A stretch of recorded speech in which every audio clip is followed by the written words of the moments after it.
Last class में क्या पढ़ रहे थे, कोई बताएगा मेरे को? सर आज हम लोग electric field due to hollow cylinder, solid cylinder और इनफाइनाइट शीट के बारे में पढ़ेंगे। हम्म तो आज हमें पढ़ना है electric field due to hollow cylinder, solid cylinder और इनफाइनाइट शीट। Hollow cylinder. एक हॉलो सिलेंडर की वजह से इलेक्ट्रिक फील्ड कितना होता है, ठीक है। देखिए, मान लेते हैं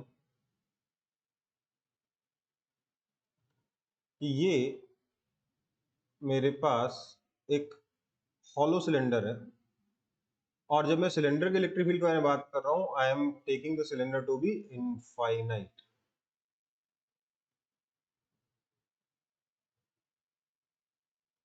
ठीक है, ये मेरे पास एक इनफाइनाइट सिलेंडर है, ये इसकी एक्सिस है।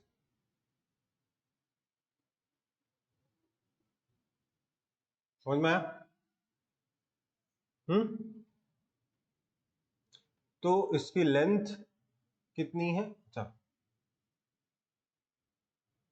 इसकी लेंथ कितनी है? तो सर लेंथ तो इन्फिनिटी है, और रेडियस आपका आर है। ठीक है, हॉलो सिलेंडर हो या फिर आप यहां पे एक और क्या ले सकते हो, मेटेलिक सिलेंडर भी ले सकते हो, क्योंकि मेटेलिक सिलेंडर में सारा का सारा चार्ज तो ऑटोमेटिकली सरफेस पर रहेगा, है ना। मेटेलिक सिलेंडर पे चार्ज कहां रहेगा? सरफेस पे। तो चार्ज का सिलेंडर तो हॉलो ही रहेगा, चार्ज का सिलेंडर तो हॉलो रहेगा ना बेटा, हाँ या ना। हाँ सर। सो मेरे पास ये मेटेलिक सिलेंडर है या हॉलो सिलेंडर है, जिसके सिर्फ सरफेस पे चार्ज, चार्ज कहां पर है? सिर्फ और सिर्फ सरफेस पे, ऐसे।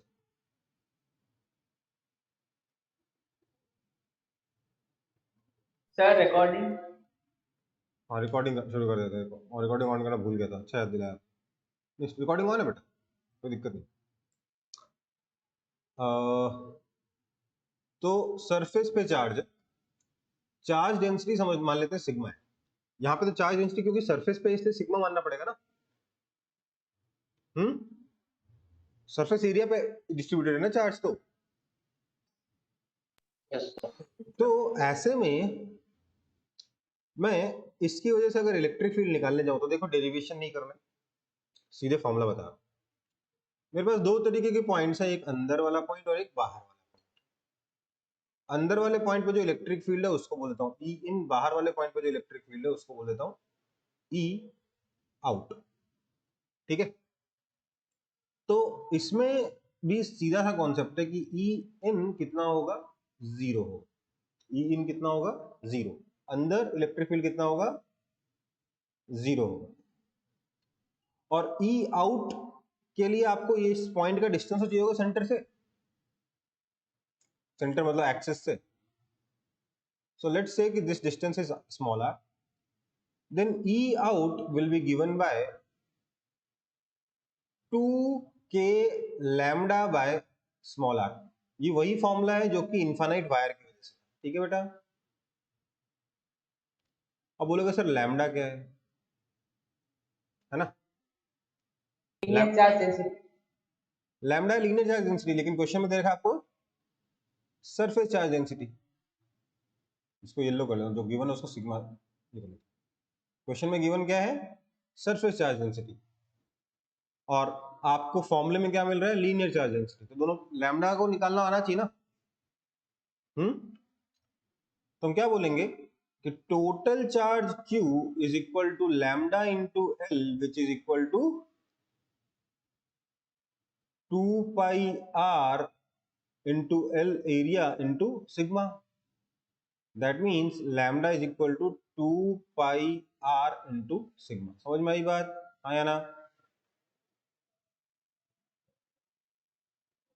हाँ या ना? तो इसको आप यहां बिठा दोगे, तो इससे अगर आप देखो, मैं तो बोलूंगा कि ये करना आसान पड़ता है मेरे को, लेकिन अगर आपको फाइनल फॉर्मूला ही चाहिए तो आप सब्स्टिट्यूट करके निकाल सकते हो। ई आउट इज इक्वल टू 2 रहा, के की जगह मैंने 1/4 पाई एप्सिलॉन नॉट डाल दिया, लैम्डा की जगह 2 पाई आर सिग्मा डाल दिया, बाय स्मॉल आर डाल दिया, तो पाई पाई 2 2 4 कैंसिल हो गए, क्या बचा sigma r by epsilon naught r. समझ में आई बात? ये ई आउट का फॉर्मूला है इन टर्म्स ऑफ सिग्मा। ठीक है बेटा, ठीक है कि नहीं? Yes sir. कॉपी कर लो।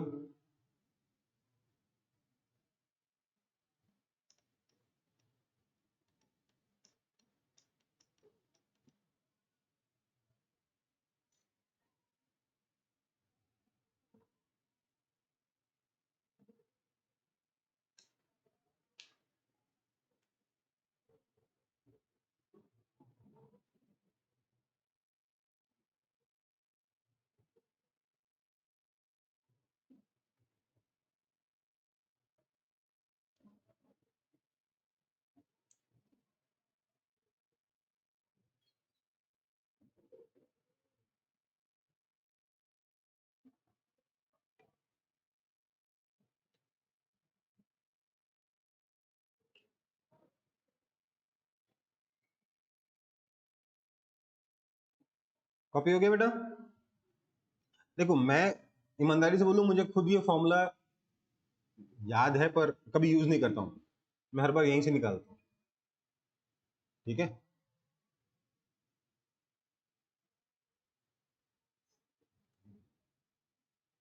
सर सिग्मा से मल्टीप्लाई करने के लिए वो ऊपर वाले सर्कल का फॉर्मूला नहीं लेंगे? बेटा ये इनफाइनाइट है, ऊपर वाला सर्कल तो इन्फिनिटी पे पड़ा हुआ है, ये तो बस आपको दिखाने के लिए बताया है। ऊपर डॉटेड लाइन बनाई ना, इसका मतलब वो सर्कल कहाँ है, इन्फिनिटी पर है। ठीक है, ठीक है सर। और चार्ज वहां पे चार्ज थोड़ा ना, वो तो मतलब ये ढक्कन नहीं है, क्लोज सिलेंडर नहीं है, ठीक है, ओपन है, ये भी समझ लो। सर हाँ, तो ई इन जीरो कैसा है, एक बार बोल दिए तो। मैंने बोला कि भी डेरिवेशन नहीं कराऊंगा, डेरिवेशन इसका दूसरे मेथड से होता है। दो में से एक पॉसिबल तरीका है बस, या तो मैं इसका डेरिवेशन कराऊं, अभी एक पूरी क्लास सिर्फ इस डेरिवेशन में चली जाएगी, ठीक है, या फिर मैं इसको भी छोड़ दूं, दूसरे मेथड से इसका डेरिवेशन होता है वो देख लें। ठीक है, ओके सर। मतलब कूलम्स लॉ का यूज करते हुए अगर ये वाला डेरिवेशन करने जाऊंगा तो बहुत लंबा हो जाएगा, ई इन जीरो और ई आउट इतना। ठीक है,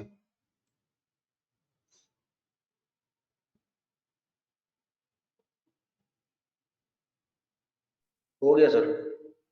चलो आगे बढ़े। अरे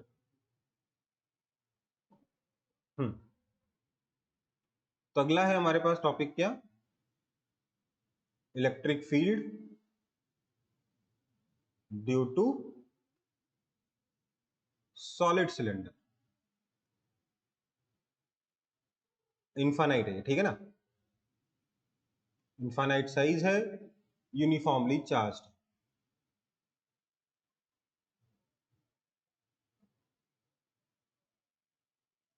ठीक है बेटा, तो मैं सिलेंडर बना लेता हूं।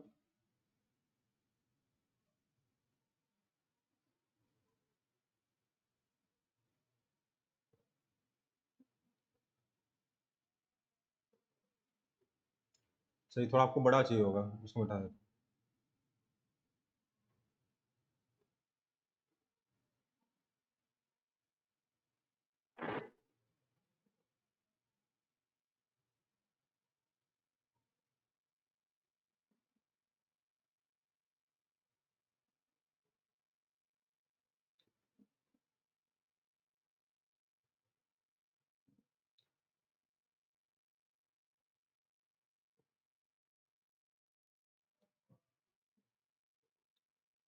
ऊपर भी इंफिनिटी का साइज का है, नीचे भी इंफिनिटी का है। तो सॉलिड और सॉलिड में फर्क क्या पड़ा कि अब जो चार्ज है पूरे वॉल्यूम में डिस्ट्रीब्यूटेड, चार्ज कहाँ है, पूरे के पूरे वॉल्यूम में डिस्ट्रीब्यूटेड।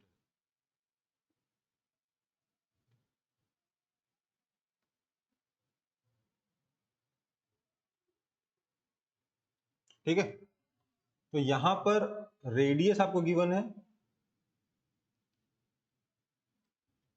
लेंथ आपकी इंफिनिटी है, और आपको यहां पर क्योंकि चार्ज वॉल्यूम में डिस्ट्रीब्यूटेड है, आपको क्या गिवन है, वॉल्यूम चार्ज डेंसिटी गिवन है।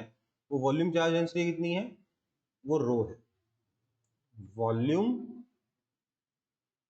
Charge density is equal to rho है। अब इसमें मेरे को इलेक्ट्रिक फील्ड निकालना है, तो फिर से दो बातें हैं। एक तो वो वाला पॉइंट होगा जो सिलेंडर के बाहर है, यहां का इलेक्ट्रिक फील्ड ई आउट, तो ई आउट तो सिंपल सा है, फिर से कितना हो जाएगा 2k lambda by small r, जहां स्मॉल आर क्या है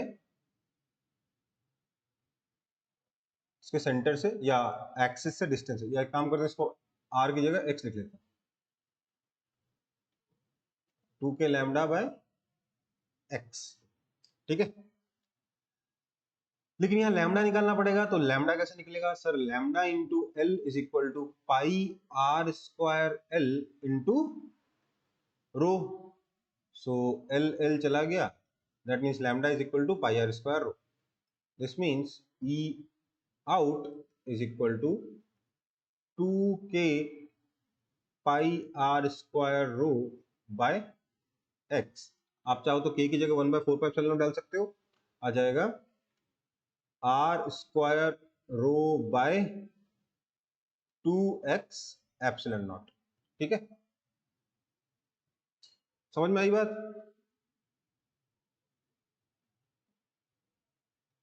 मैं तो इसी को याद रखूंगा, क्योंकि एक ही फॉर्मूला याद रखने से 3 जगह काम हो जा रहा है ना, समझ में आई बात। Yes, sir. सो ये हमारा लैम्डा का डायग्राम, ठीक, बाहर की इलेक्ट्रिक फील्ड होगी सर। अब निकालते हैं अंदर की इलेक्ट्रिक फील्ड, तो उसके लिए मैंने एक पॉइंट लिया अंदर, जो ये दिख रहा है आप लोगों को कि नहीं दिख रहा कलर, यस सर। सेंटर से इसका डिस्टेंस है x, लेट्स से यहां पर इलेक्ट्रिक फील्ड बनता है ई इन, ये ई इन कितना है, तो मैं पहले तो इसका फॉर्मूला लिखा दे रहा हूं फिर डेरिवेशन कराऊंगा। ई इन होगा rho x by 2 epsilon not.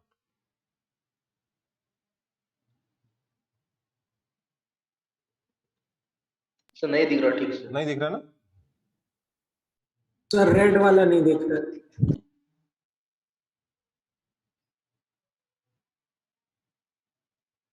चलो यहां पर लेट्स से इलेक्ट्रिक फील्ड जो है वो है ई इन, ठीक है, तो ये ई इन कितना हो जाएगा, ये हो जाएगा, इसका फॉर्मूला बता दे रहा हूं पहले, रो x by 2 epsilon not.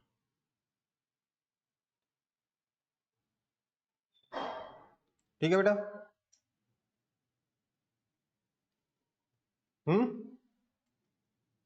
Yes, sir. तो इस तरीके से आप इसके अंदर का इलेक्ट्रिक फील्ड का फील्ड निकाल सकते हो। अब पॉइंट ये इसको डिराइव कैसे करें, तो डेरिवेशन फिर से वैसा ही जैसा स्फीयर के केस में किया था हम लोगों ने। हम लोग क्या करेंगे, इस सिलेंडर के दो टुकड़े कर देंगे,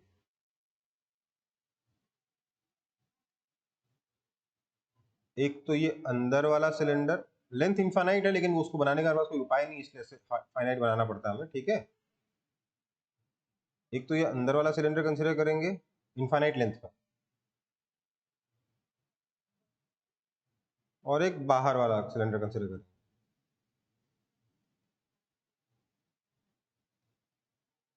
ठीक है, समझ में आई बात। तो ये जो इलेक्ट्रिक फील्ड आएगा, this will be electric field due to inside cylinder plus electric field due to outside cylinder, हाँ या ना,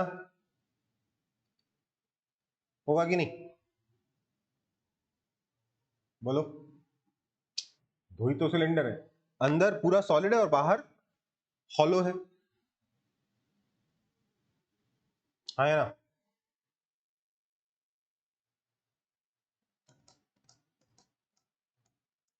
सर आप वहाँ पाई आर स्क्वायर के बाद क्या लिखे हैं? आप यार सुन रहे हो कि खाली कॉपी कर रहे हो? अभी कुछ और पढ़ा रहा हूँ, आप कहीं और घुसे हुए हो।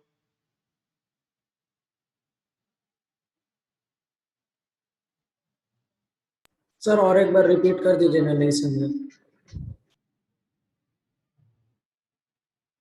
मैं कह रहा हूं अंदर या इस पॉइंट पे जो इलेक्ट्रिक फील्ड होगा वो दो कारण से होगा। एक तो इस सिलेंडर की वजह से, जो इस बड़े सिलेंडर के अंदर पतला सिलेंडर है, और एक वो जो यहाँ बाहर छूट गया है ना। तो अंदर वाले सिलेंडर की वजह से इलेक्ट्रिक फील्ड प्लस आउटसाइड वाले सिलेंडर की वजह से इलेक्ट्रिक फील्ड, यही होगा नेट इलेक्ट्रिक फील्ड, हाँ या ना? Yes. हाँ सर। Yes, sir. तो अंदर वाले सिलेंडर की वजह से इलेक्ट्रिक फील्ड, सॉरी बाहर वाले सिलेंडर की वजह से इलेक्ट्रिक फील्ड कितना हो जाएगा? जीरो, क्योंकि बाहर के जितने भी पतले पतले सिलेंडर्स हैं, जितने भी सिलेंड्रिकल शेल्स हैं, मैंने पिछली बार लिखाया क्या था? हॉलो सिलेंडर, तो उसका मतलब क्या है? सिलेंड्रिकल शेल, शेल का मतलब सिर्फ सरफेस है, ठीक है। ओके, तो बाहर ये वाला जो सिलेंडर है आउटसाइड वाला, ये भी बहुत पतले पतले सिलेंडर से बना हुआ है ना? Yes sir. उन हर एक इंडिविजुअली जो पतले पतले सिलेंडर है, जो सिलेंड्रिकल शेल्स हैं, उन सब की वजह से इस पॉइंट पर, जो कि उन सिलेंडर्स के अंदर है, वहां पे इलेक्ट्रिक फील्ड कितना होगा? जीरो होगा।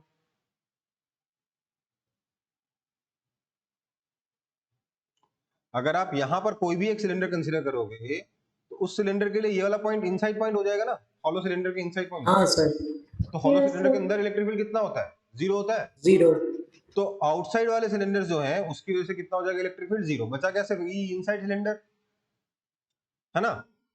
और अंदर जो सिलेंडर है उसके लिए पॉइंट क्या है? बाहर है ना, या सरफेस पर है? Yes sir. तो उसके लिए क्या हो जाएगा?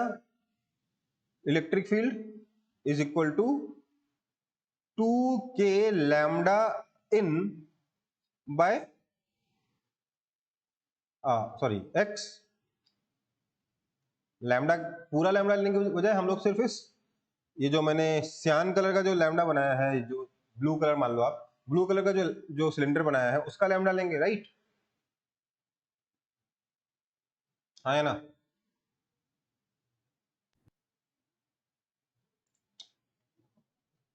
सिर्फ अंदर वाले सिलेंडर का लैम्डा यूज होगा ना इस पॉइंट के इलेक्ट्रिक फील्ड के लिए। यस। हाँ सर। Yes, sir. तो अंदर वाला लैम्डा कितना होगा? तो लैम्डा इन आ जाएगा, देखते हैं। लैम्डा इन होगा, लैम्डा इन इंटू एल कितना हो जाएगा? तो सर ये हो जाएगा density into pi x square into L, volume into density, right? ठीक है। So this means that lambda in is equal to pi rho x square. ये हमने यहाँ सब्स्टिट्यूट किया तो हमें क्या मिला? दिस मीन्स कि इलेक्ट्रिक फील्ड जो अंदर आ रहा है that is equal to 2k lambda in is pi rho x square by x. X ने एक्स कैंसिल कर दिया, k की वैल्यू सब्स्टिट्यूट करो 1/4π0, तो आ जाएगा 2 pi by 4 pi epsilon naught into rho x, that is equal to rho x by 2 epsilon naught. तो अंदर का इलेक्ट्रिक फील्ड कितना आया? Rho x by 2 epsilon naught. समझ में आई बात? Yes sir. कॉपी कर लो।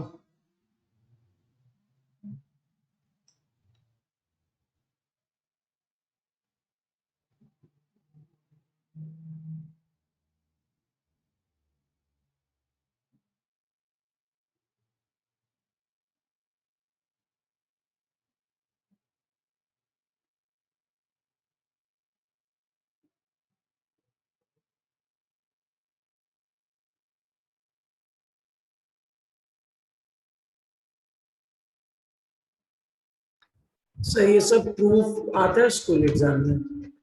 नहीं, लेकिन होगा क्या, किसी क्वेश्चन में जरूरत पड़ जाएगी जहां पर आपका ये जो रो जो है ना, ये कांस्टेंट नहीं होगा। तो अगर आपको ये नहीं आता होगा तो ये तो वो नॉन यूनिफॉर्म रो के लिए तो आप सॉल्व कर नहीं कर सकते ना, अगर यूनिफॉर्म वाला नहीं पता होगा तो। हाँ,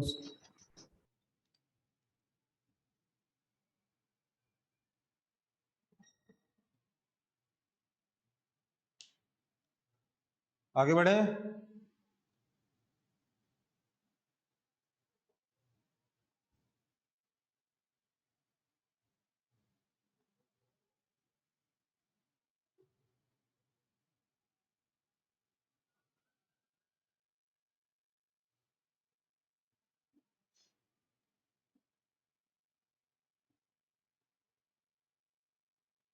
Yes, sir.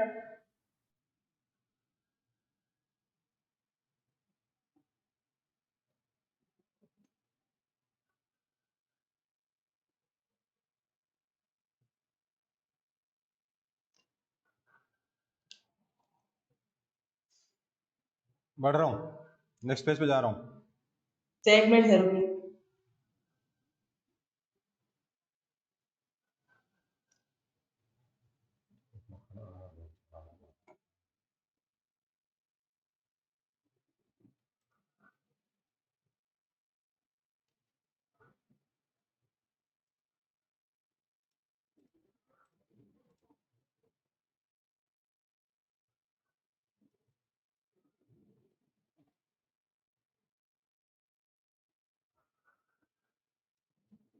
हो गया सर।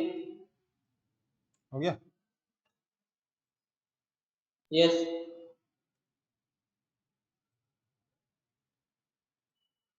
चलो फिर नेक्स्ट पे बढ़ते हैं। नेक्स्ट है हमारा, नेक्स्ट टॉपिक क्या है? Electric field due to hollow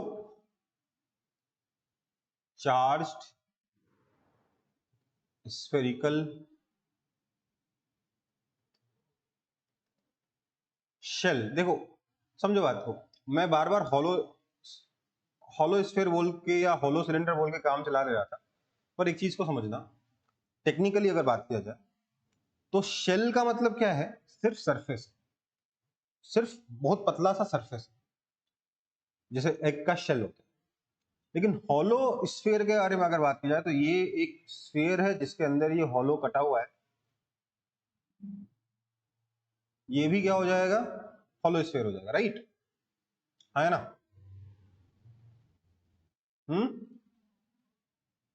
Yes, sir. इसका ये इनर रेडियस हो जाएगा या आउटर रेडियस हो जाएगा? अगर इनर रेडियस और आउटर रेडियस इक्वल हो जाए तो उसे शेल कहेंगे। समझ में आई बात? Yes sir. Yes, sir. चलो, तो अगर शेल लिखा हुआ है तो डरने वाली बात नहीं है। अगर हॉलो स्फीयर लिखा हुआ है तो एक बार क्वेश्चन में पढ़ लेना कि कहीं ऐसा नहीं कि कुछ इनर रेडियस और आउटर रेडियस अलग अलग हो। ठीक है, चलो फिर। तो एक हॉलो स्फेरिकल शेल की वजह से इलेक्ट्रिक फील्ड निकालना है। इसमें निकालना कुछ नहीं है, हम सीधे सीधे फॉर्मूला लिखेंगे, आगे बढ़ेंगे। ये मेरे पास एक स्फीयर है जिसका रेडियस लेट से r है। इसके सेंटर से x डिस्टेंस पर ये जो पॉइंट है, इस पॉइंट पे मैं इलेक्ट्रिक फील्ड निकालना चाहता हूं। यहां पर क्योंकि चार्ज सारा का सारा सरफेस पर है, इसलिए हम कौन सी चार्ज डेंसिटी डिफाइन करेंगे? कौन सी चार्ज डेंसिटी डिफाइन करेंगे हम यहाँ पे? Linear surface. सरफेस। तो सिग्मा कितना हो जाएगा? टोटल चार्ज Q अपॉन 4 पाई r स्क्वायर, राइट? इसके अंदर इलेक्ट्रिक फील्ड निकालने के लिए इस केस में भी दो तरीके के पॉइंट्स होंगे। x case 1, x greater than r, मतलब कौन, कहां आ गए हम लोग? Outside point. आउटसाइड पॉइंट पे हम क्या बोलेंगे? इलेक्ट्रिक फील्ड वही होगा जो कि एक point charge kept at centre की वजह से होता है। ध्यान दीजिएगा, कई बार स्टूडेंट्स बोलते हैं पॉइंट चार्ज की वजह से जो होता है वही स्फीयर की वजह से होता है। फिर क्वेश्चन में दे रखा होता है रेडियस r का स्फीयर है, यहां से d डिस्टेंस पर ये पॉइंट है, तो लिख देते हैं यहां का जो इलेक्ट्रिक फील्ड होगा वो KQ बाई डी स्क्वायर होगा। ये गलत है ना? Yes sir. इलेक्ट्रिक फील्ड क्या होगा? Electric field will be equal to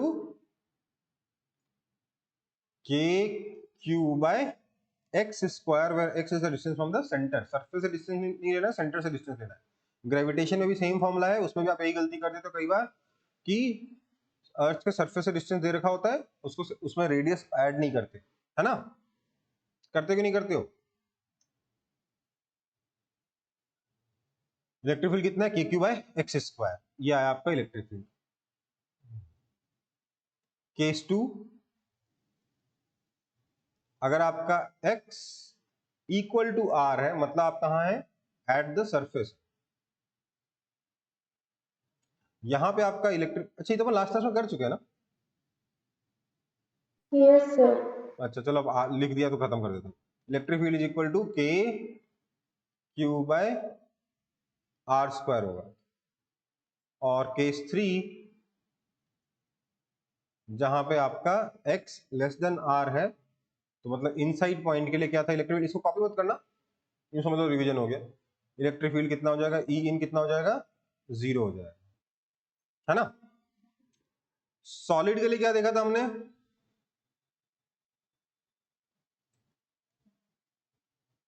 solid sphere के लिए क्या देखा था? ई आउट कितना था?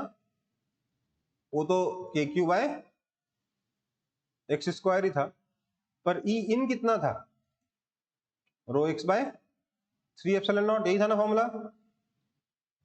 के Q x by r cube भी था, but rho x by 3 epsilon naught था कि नहीं था? Yes, sir. उसको आप K Q x by r cube भी लिख सकते थे, but rho x by 3 epsilon naught था। और आप याद इतना ध्यान दीजिए, सॉलिड सिलेंडर के लिए क्या था?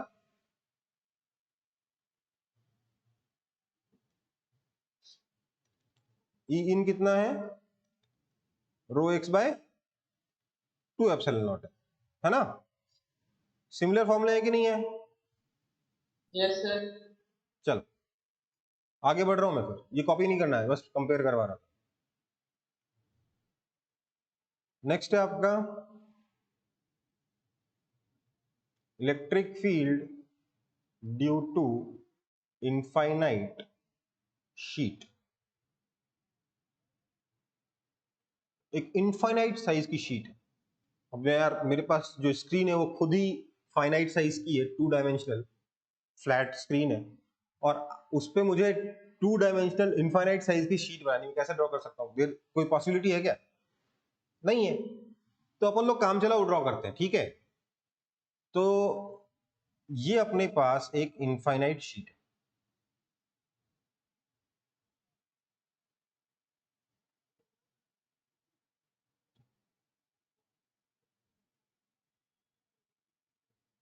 मान लो ये इन्फिनिटी है, मतलब इनफाइनाइट साइज की है मान लो, और इससे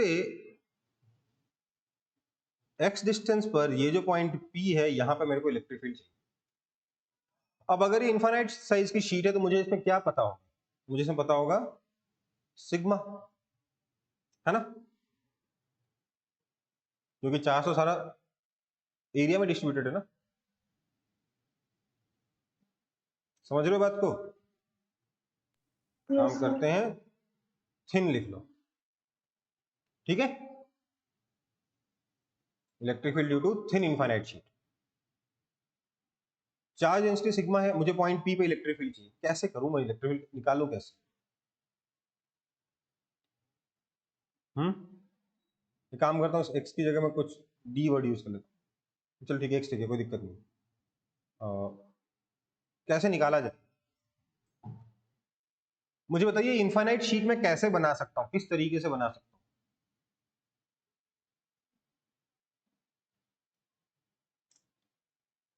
बोलिए।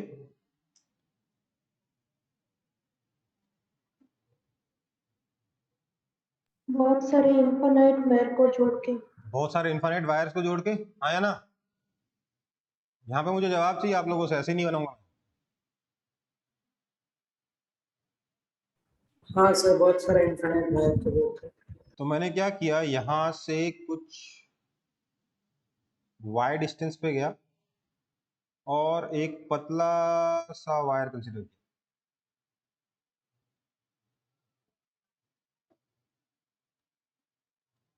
ठीक है? पतले से वायर की विड्थ कितनी है? तो dy विड्थ है इसकी। ठीक है बेटा?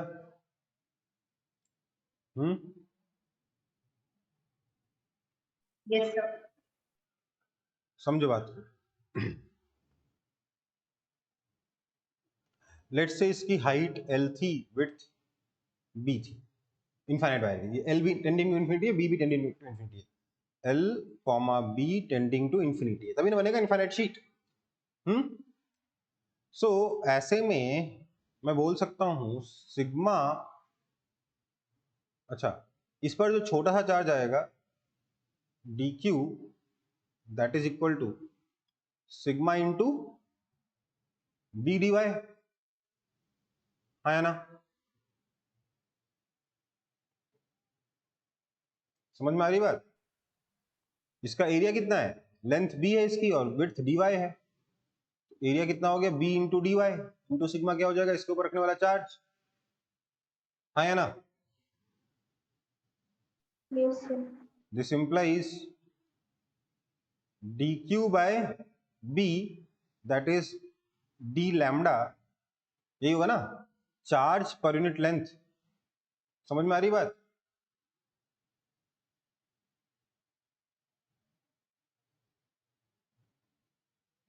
बोलो। सर फिर से बोलिए। देखो इनफाइनाइट वायर की वजह से इलेक्ट्रिक फील्ड मुझे किसकी फॉर्म में पता है? लैम्डा की फॉर्म में पता है ना। मतलब मुझे चार्ज पर यूनिट लेंथ निकालना है इसका। मैंने क्या Yes. किया? टोटल चार्ज निकाला, उसको इसकी लेंथ मतलब b से डिवाइड कर दिया, तो मुझे क्या मिलेगा? लैम्डा मिलेगा कि नहीं मिलेगा?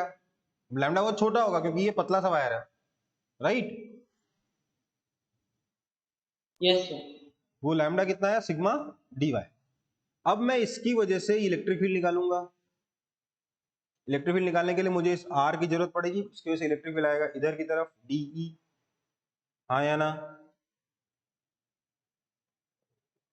समझ में आ रही बात? तो dE कितना होगा? dE हो जाएगा sir lambda by 2 pi epsilon naught r, d lambda by 2 pi epsilon naught r, 2 के लैम्डा बाय r बेसिकली, है ना? That is equal to sigma dy upon 2 pi epsilon naught r, ये dE है। तो क्या मैं लिख सकता हूं electric field is equal to integration dE, हाँ या ना? लिख सकता हूं कि नहीं? Yes, sir. नहीं लिख सकता, वेक्टर है, ऐसे कैसे लिख दोगे? ठीक है, dE वेक्टर लिखना चाहिए यहाँ पे, डी वेक्टर का मैग्नीट्यूड है ये। मुझे क्या करना पड़ेगा? इस डी वेक्टर के दो कंपोनेंट करने होंगे, ठीक है? एक हो जाएगा इधर की तरफ, एक हो जाएगा इधर की तरफ, पी को मिटा दो।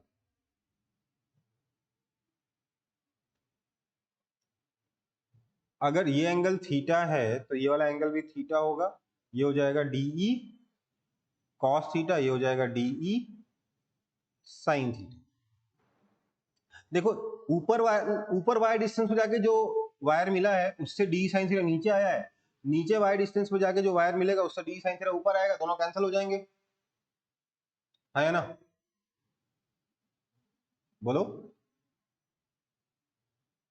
Sir, फिर से बोलिए। मैं कह रहा हूं यहां से ऊपर गया वायर डिस्टेंस पे, एक वायर मिला मेरे को, इस वायर की वजह से जो इलेक्ट्रिक फील्ड है उसके दो कंपोनेंट आए, D cos theta D sine theta, ठीक है? नीचे वायर डिस्टेंस जाऊंगा तो फिर से एक वायर मिलेगा, उस वायर की वजह से इलेक्ट्रिक फील्ड हल्का ऊपर आएगा, उसकी वजह से भी आएगा D cos theta D sine theta, तो डी साइन थीटा तो सारे कैंसिल होने वाले, तो उसके बारे में दिमाग लगाने की जरूरत नहीं है क्या? नहीं सर। नहीं है Yes, ना? sir. ओके, सो मैं बोलूंगा therefore electric field net will be equal to integration of dE cos theta. क्यों कर पा रहा हूं ऐसा मैं? By symmetry, dE sine theta will cancel out, right? So this means that E net is equal to d cos theta मतलब sigma dy by 2 pi epsilon naught r into cos theta कितना हो जाएगा? तो sir cos theta हो जाएगा x by r into x by r, right? That is equal to sigma by 2 pi epsilon naught, x भी constant बाहर चला गया, integration of dy by r square. Now r square is nothing but x square plus y square, जहां पर आपका y कहां से कहां तक वेरी करेगा? माइनस इन्फिनिटी से लेके प्लस इन्फिनिटी तक. अच्छा बेटा ध्यान दीजिएगा, लास्ट क्लास में मेरे से एक स्टूडेंट ने क्वेश्चन पूछा था कि सर आप सिर्फ जैसे सिमिलर चीज कर रहे थे हम लोग वहां पे, शायद इनफाइनाइट वायर की वजह से इलेक्ट्रिक फील्ड निकाल रहे थे, तो उसमें भी अपन ने डी कॉस थीटा को इंटीग्रेट किया था. वहां पे ऑब्वियसली डी का मतलब अलग था, कॉस थीटा का मतलब अलग था. उसमें बोला सर कि अगर ऊपर नीचे वाला कैंसिल हो गया था दूसरा कंपोनेंट, तो इधर तो डबल हो जाएगा ना, तो integration of 2d cos theta होना चाहिए. शायद आदित्य ने पूछा था, याद है आपको कि आप भूल गए क्वेश्चन पूछ के? हाँ सर याद है, पूछे थे 2d cos थीटा. अब देखो यहां पर भी आप 2d cos, आपके दिमाग में आ रहा होगा कि सर 2d cos थीटा करना चाहिए, हाँ या ना?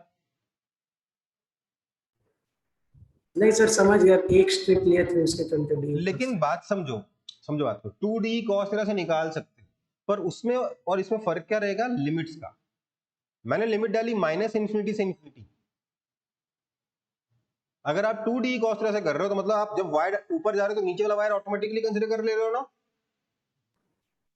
हाँ सर, तो 0 से इन्फिनिटी. तो उसमें आपको 0 से इन्फिनिटी करना होगा, ठीक है? अभी अपन क्या कर रहे हैं? माइनस इन्फिनिटी से इन्फिनिटी इंटीग्रेशन करेंगे. इसको जब आप सॉल्व करोगे तो मजेदार बात है कि आपका जो आंसर आएगा वो इतना अच्छा आएगा, इतना अच्छा आएगा, इतना अच्छा आएगा कि आप खुश हो जाओगे. आपका आंसर आएगा electric field is equal to sigma by 2 epsilon naught. That's it. इतनी मेहनत करने के बाद इतना सिंपल आंसर है. समझ में आई बात?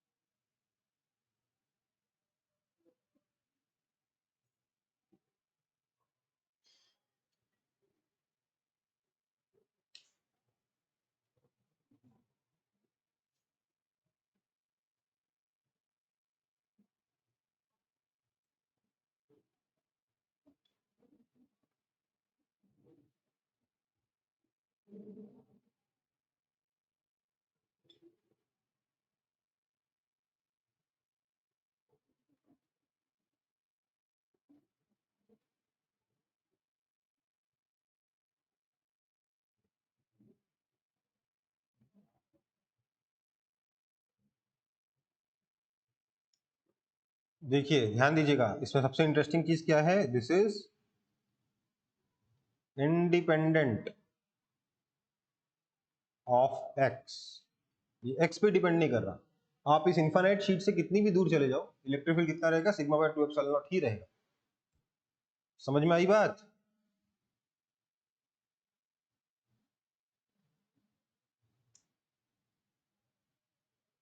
Yes, sir.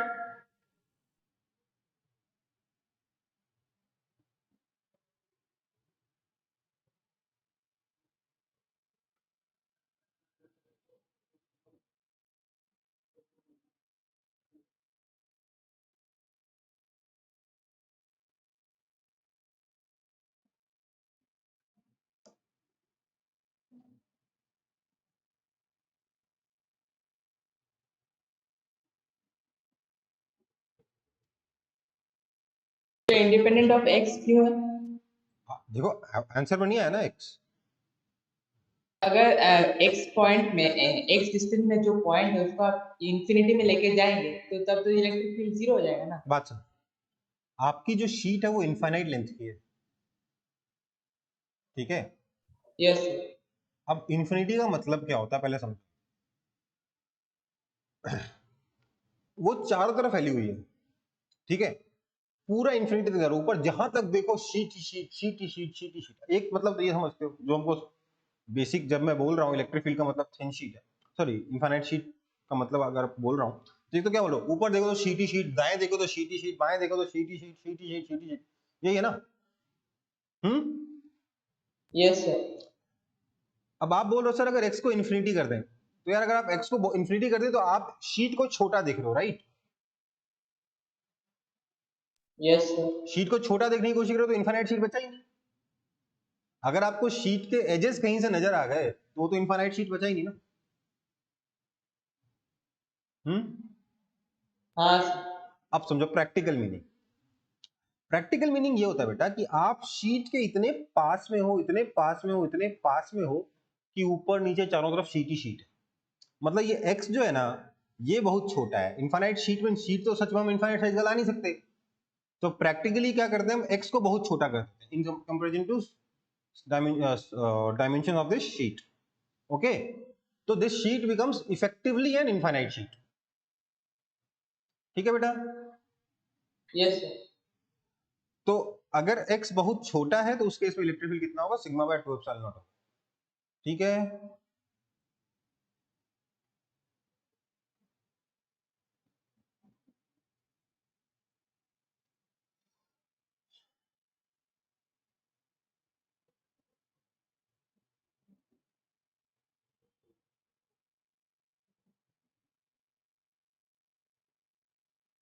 मतलब रेगुलर क्लास में, अगर ऑफलाइन क्लास में आप मेरे से ऐसा सवाल पूछते तो मैं आधे घंटे का भाषण देता, और ऑनलाइन में वो सब फिर आप बोर हो जाओगे। ठीक है,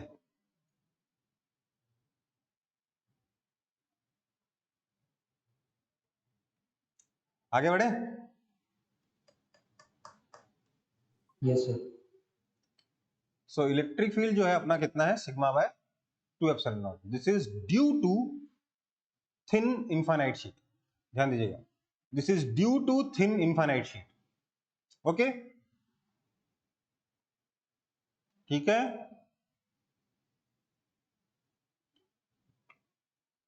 पर अब आती है दूसरी बात। इलेक्ट्रिक फील्ड नियर अ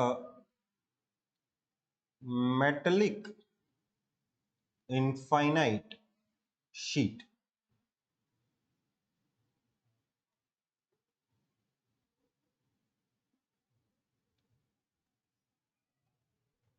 वही शीट अगर मेटल की हो तो क्या हो? अब बोलोगे सर क्या फर्क पड़ेगा, इनफाइनाइट मतलब इनफाइनाइट होती है। बात को समझो, अभी मैं आपको जिस तरीके से समझाऊंगा बहुत ज्यादा बेसिक, ठीक है? इसके बारे में हम दोबारा बात करेंगे ऑलमोस्ट चैप्टर के एंड पे, ठीक है? तब मैं आपको डिटेल में बताऊंगा कि भैया आखिरकार चल क्या रहा है।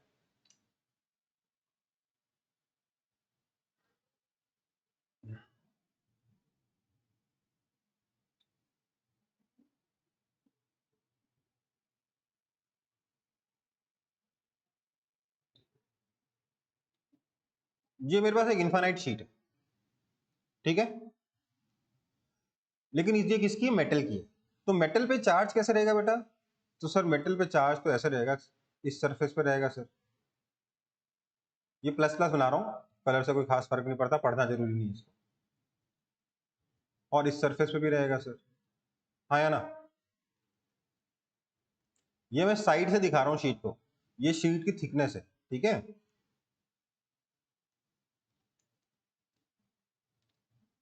And this thickness is very small.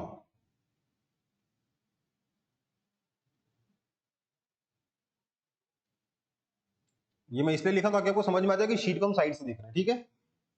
And this is small. बड़ा भी होगा तो कोई खास फर्क नहीं पड़ेगा, बट अभी के लिए स्मॉल ले लेते हैं ताकि आप उसमें दिमाग ना लगाओ। तो हमने देखा यहां पर सरफेस चार्ज डेंसिटी है सिग्मा, यहां पर भी सरफेस चार्ज डेंसिटी कितनी है? सिग्मा। ठीक है बेटा? ओके। Yes sir. अब मैं इसके बगल में इस पॉइंट पर इलेक्ट्रिक फील्ड निकालना चाहूंगा,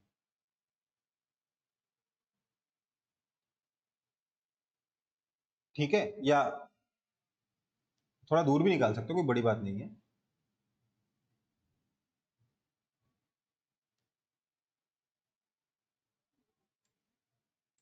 ये जो पॉइंट है, पॉइंट P, यहां पर मैं इलेक्ट्रिक फील्ड निकालना चाहता हूं, ठीक है। तो मैंने बोला इसको सरफेस 1, 2 सरफेस है ना इसके, और इसको मैंने बोल दिया सरफेस 2, ठीक है। तो ये जो इलेक्ट्रिक फील्ड होगा, क्या ये electric field due to surface 1 plus electric field due to surface 2 होगा, हाँ या ना? होगा कि नहीं, बोलो जल्दी बोलो। Yes.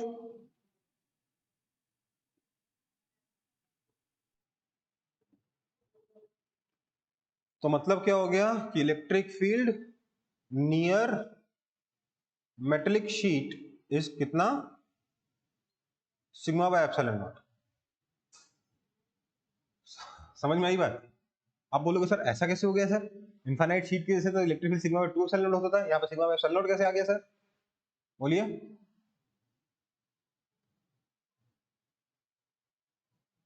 ध्यान दीजिए, जब ये कंडक्टर है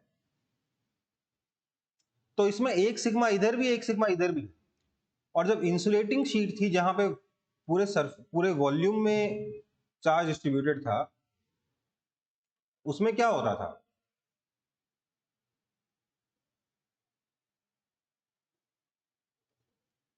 उसमें चार्ज पूरे वॉल्यूम में ऐसे डिस्ट्रीब्यूटेड था,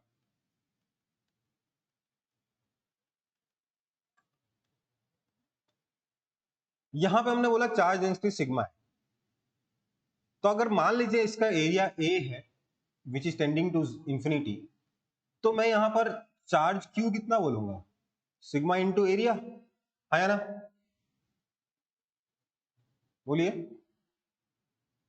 यही ना होगा इंसुलेटर के केस में। और कंडक्टर के केस में कितना हो जाएगा चार्ज, कंडक्टर के केस में चार्ज हो जाएगा कितना सर, सिग्मा इंटू एरिया इस सरफेस पर प्लस सिग्मा इंटू एरिया इस सरफेस पर, that is equal to 2 sigma into area. ये क्या हुआ,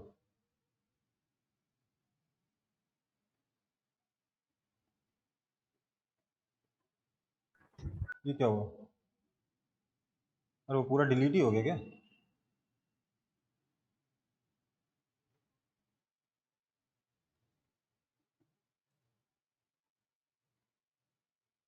वो डिलीट ही हो गया, पता नहीं कैसे, कोई बटन दब गया मुझसे डिलीट हो गया। देखो भाई, तो वापस कर लेते हैं। देखो इलेक्ट्रिक, ये बहुत इंपॉर्टेंट है इसलिए दोबारा करा रहा हूं, electric field near infinite conducting sheet,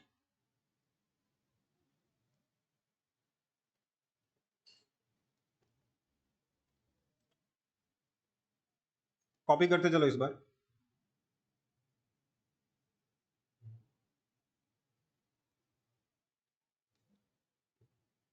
ये मेरे पास कंडक्टिंग शीट है, इसमें इस सरफेस पे चार्ज है, इस सरफेस पे भी चार्ज है। आपको कंफ्यूजन ना हो इसलिए बता दूं कि ये चीज क्या है, थिकनेस है, इनफाइनाइट साइज का ये शीट है, इस पे चार्ज डेंसिटी सिग्मा, इस पे चार्ज डेंसिटी सिग्मा, यहाँ पर इलेक्ट्रिक फील्ड निकाला तो इलेक्ट्रिक फील्ड कितना आ गया, E1 plus E2 that is equal to sigma by 2 epsilon naught plus sigma by 2 epsilon naught that is equal to sigma by epsilon naught. तो surface charge density अगर metallic sheet पे sigma है तो उसके बगल में इलेक्ट्रिक फील्ड कितना होता है, सिग्मा बाय एप्सिलॉन नॉट होता है, ठीक है, इस पॉइंट ए पर। लेकिन नॉन कंडक्टिंग कितना था, सिग्मा बाय 2 एप्सिलॉन नॉट था। दोनों में फर्क क्या है कि जो नॉन कंडक्टिंग शीट है वहां पर चार्ज पूरे वॉल्यूम में था,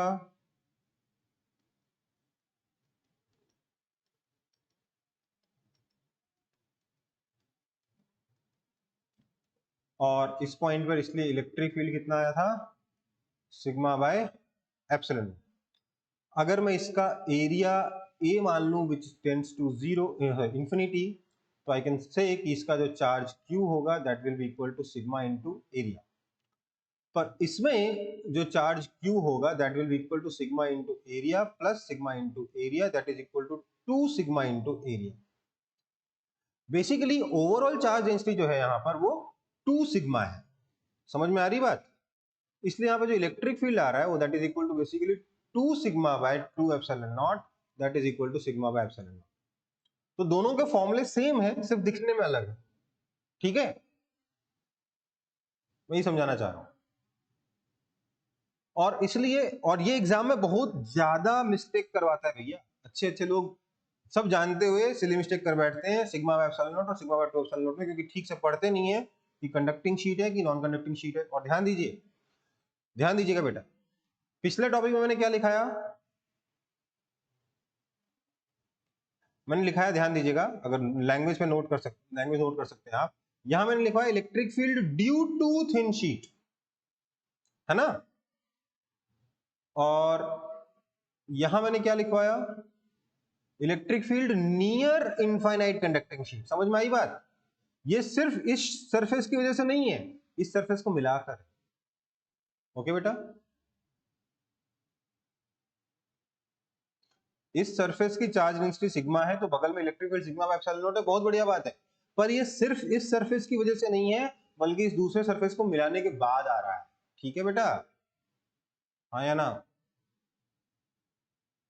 हाँ सर। पक्का? ओके।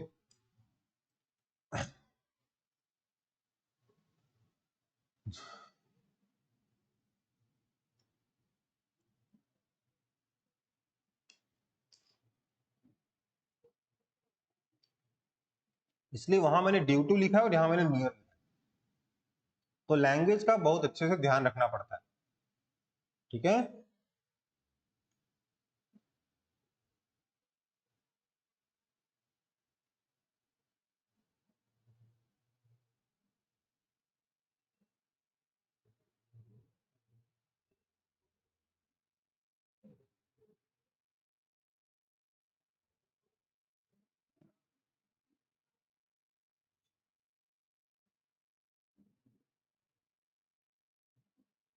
हो गया सर। हो गया। चलो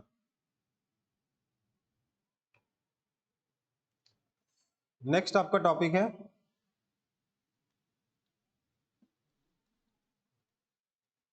इलेक्ट्रिक डाइपोल। कोई मुझे बता सकता है इलेक्ट्रिक डाइपोल क्या होता है? किसी ने स्कूल वगैरह में पढ़ रखा हो तो।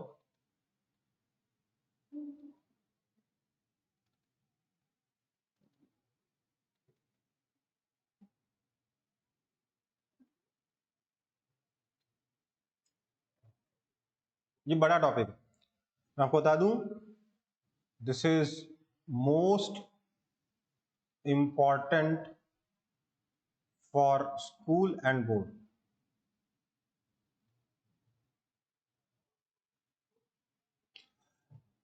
अभी अपन सिर्फ इलेक्ट्रिक फील्ड जानते हैं, इसलिए मैं इलेक्ट्रिक फील्ड करा रहा हूं। जब पोटेंशियल पढ़ लेंगे तो इलेक्ट्रिक डाइपोल का पोटेंशियल भी हमें देखना होगा। ठीक है बेटा, बोर्ड एग्जाम का ऐसा है बेटा, हर साल डाइपोल पे क्वेश्चन आते ही आते हैं, तो कोई उपाय ही नहीं इसका। 1 नंबर का है, 2 नंबर का है, लेकिन आना जरूर है इलेक्ट्रिक डाइपोल के ऊपर। तो electric dipole and it's electric field. Electric dipole में काफी सारी चीजें हैं, सिर्फ यही नहीं है कि उसका इलेक्ट्रिक फील्ड, उसका पोटेंशियल निकालेंगे, उसको इलेक्ट्रिक फील्ड के अंदर डाल देंगे तो क्या होगा, ये सब बातें भी हैं। तो सब मिला के एक ना एक क्वेश्चन इलेक्ट्रिक डाइपोल का आता ही आता है। तो मतलब अगर सारा चीज पढ़ाने के बाद अंत में मैं इलेक्ट्रिक डाइपोल पढ़ाऊं तो करीब करीब 1 से 1.5 लेक्चर का पूरा कंटेंट है। ठीक है, so electric dipole and it's electric field. पहले तो इलेक्ट्रिक डाइपोल होता क्या है?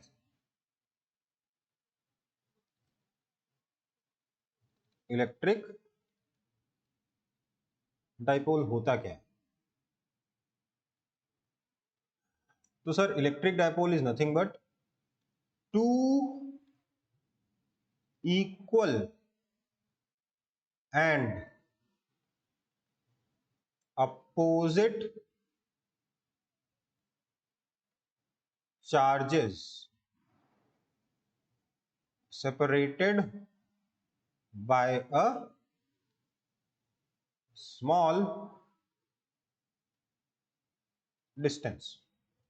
Two equal and opposite charges separated by a small distance is called electric dipole. ठीक है बेटा, मतलब क्या है सर? एक तो आप मेरे को दे दीजिए यहाँ पे प्लस क्यू चार्ज, एक आप दे दीजिए मेरे को यहाँ पे माइनस क्यू चार्ज। तो दो इक्वल और अपोजिट चार्जेस हैं, लेट्स से इनके बीच में डिस्टेंस है आपका, जनरली 2a लिखते हैं पर मैं a ही लिखूंगा। हर जगह आप देखोगे 2a लिखा रहता है, मुझे a ज्यादा पसंद है, ठीक है, मैं a लिखूंगा। तो इनके बीच में डिस्टेंस है a, ठीक है। This a has to be small. अब स्मॉल का मतलब क्या होता है सर? किससे स्मॉल? तो बेटा स्मॉल का मतलब है इन दोनों चार्जेस का कंबाइंड इफेक्ट, ओवरऑल इफेक्ट हम जिस पॉइंट पर मेजर करने वाले हैं या जिस पॉइंट पे हम इसको इफेक्ट देखने वाले हैं, उस पॉइंट का डाइपोल से डिस्टेंस जो है उसके कंपैरिजन में ये डिस्टेंस a बहुत छोटा होना चाहिए। कहने का मतलब लेट्स से इन दोनों का कंबाइंड इफेक्ट हम लोग इस पॉइंट P पर देखना चाहते हैं, ठीक है, सेंटर से, दोनों के मिड पॉइंट से। तो ये जो डिस्टेंस r है, इस r के कंपैरिजन में a बहुत छोटा होना चाहिए, ठीक है। Then we will call it a dipole, otherwise नहीं। So two equal and opposite charges separated by a small distance is called a electric dipole. Okay भाई। अब डाइपोल के साथ एक टर्म हमेशा एसोसिएटेड रहती है जिसका नाम है डाइपोल मोमेंट।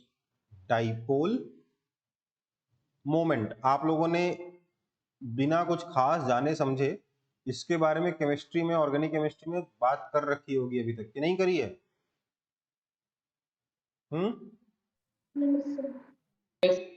की है ना? केमिस्ट्री में आपके इलेक्ट्रिक डाइपोल का मोमेंट का सिस्टम का सिंबल कैसा होता था? ऐसा होता था। ये सिंबल देखा है कभी? Yes sir. Yes, sir. ये सिंबल पता है क्या है? इधर प्लस है, प्लस से माइनस की तरफ इलेक्ट्रिक डाइपोल मोमेंट है। पर बेटा ये केमिस्ट्री में है, फिजिक्स में डिफरेंट हो जाएगा। तो इलेक्ट्रिक डाइपोल मोमेंट क्या होता है? It is a vector with magnitude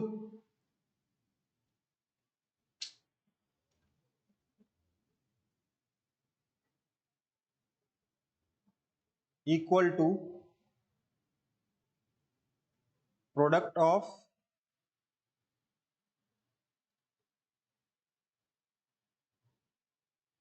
magnitude of charge या चार्जेस लिख लो एंड डिस्टेंस बिटवीन देम।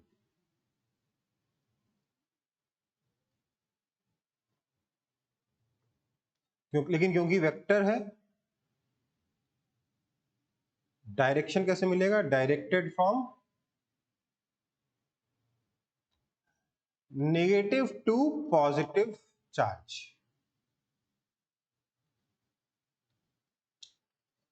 कहने का मतलब है यहाँ पे नेगेटिव चार्ज है माइनस क्यू, यहाँ पॉजिटिव चार्ज है प्लस क्यू, तो इसका जो डाइपोल मोमेंट होगा वो होगा, स्मॉल p से रिप्रेजेंट करते हैं, p vector that is equal to q into a vector. a vector किधर से किधर है? माइनस से प्लस।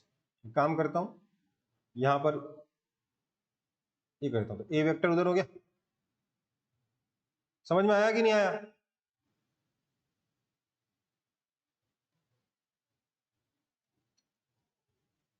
इधर अगर एक माइनस क्यू चार्ज है, इधर अगर एक प्लस क्यू चार्ज है, दोनों के बीच में डिस्टेंस लेट से d है,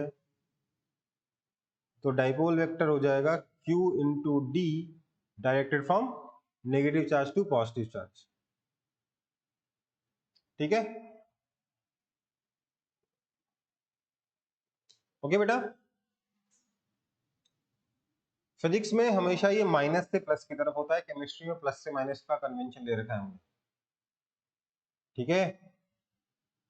कंफ्यूजन नहीं होना चाहिए, याद रखना है।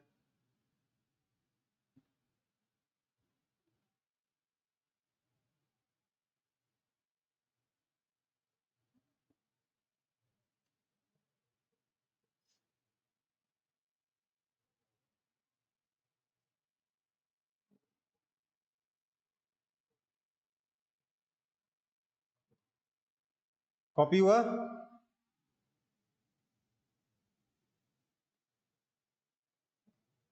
हाँ चलो फिर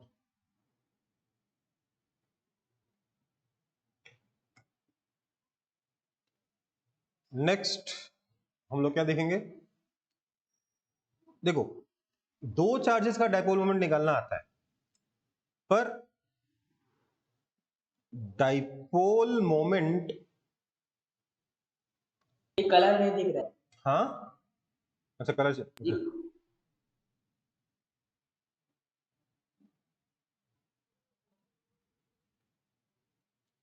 डाइपोल मोमेंट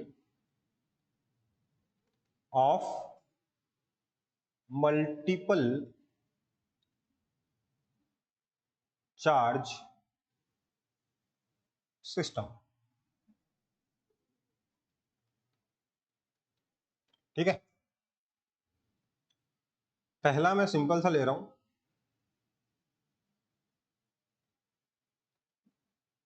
एक स्क्वायर के चारों वर्टेक्स पे एक एक चार्ज रखा हुआ है। All these distances R A ए ए ए। इधर चार्ज है प्लस क्यू, इधर चार्ज है माइनस क्यू, इधर चार्ज है प्लस क्यू, इधर चार्ज है माइनस क्यू। आपको स्क्वायर नजर नहीं आ रहा तो ऐसे ले लो,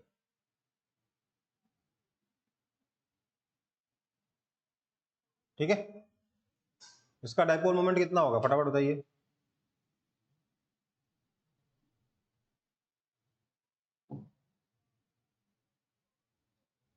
क्योंकि वेक्टर है, वो बताने के लिए पहले अपन को एक्सिस डिसाइड कर लेनी चाहिए। तो मैंने इधर की तरफ एक्स एक्सिस ले लिया, ऊपर की तरफ वाई एक्सिस ले लिया, ठीक है।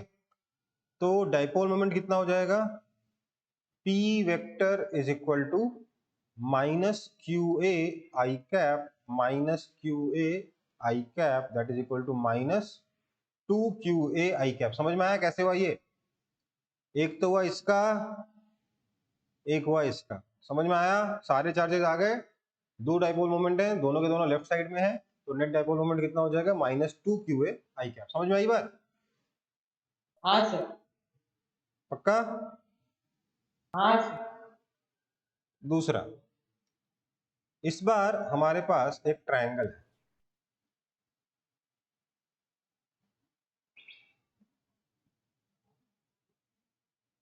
जिसके वर्टिसेस पे चार्ज रखा हुआ है।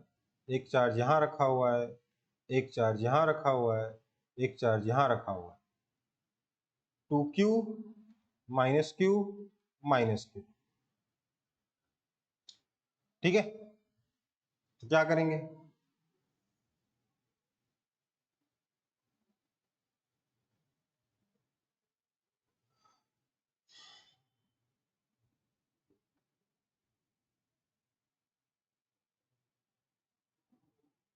इसका डाइपोल मोमेंट निकालो फटाफट।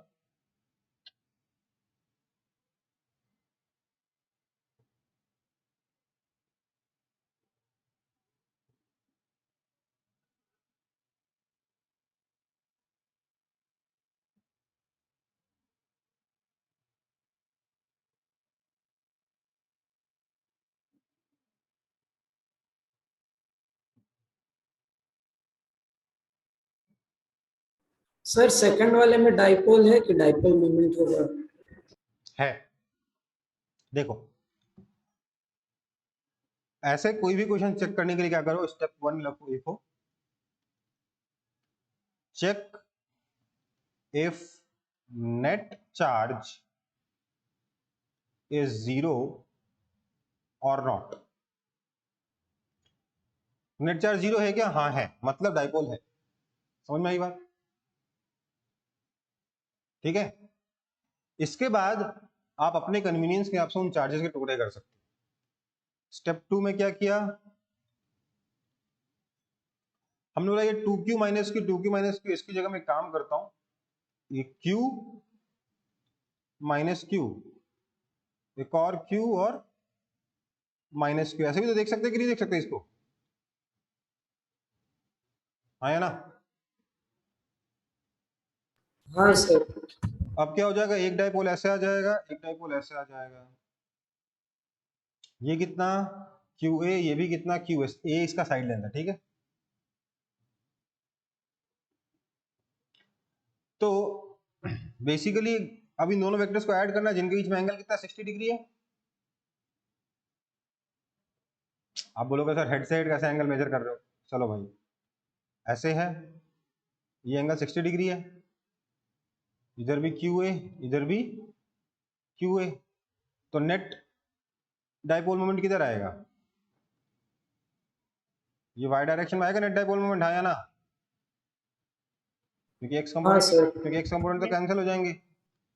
तो P नेट कितना हो गया, ये हो जाएगा 2 टाइम्स QA cos 30 डिग्री, हाँ या ना, cos 30 डिग्री दोनों ऐड हो जाएगा, sin 30 डिग्री कैंसिल हो जाएगा, राइट।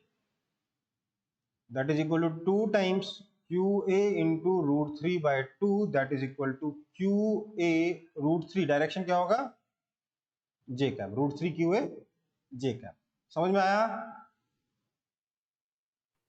Yes sir. तो बेसिकली आपको टुकड़े करना है,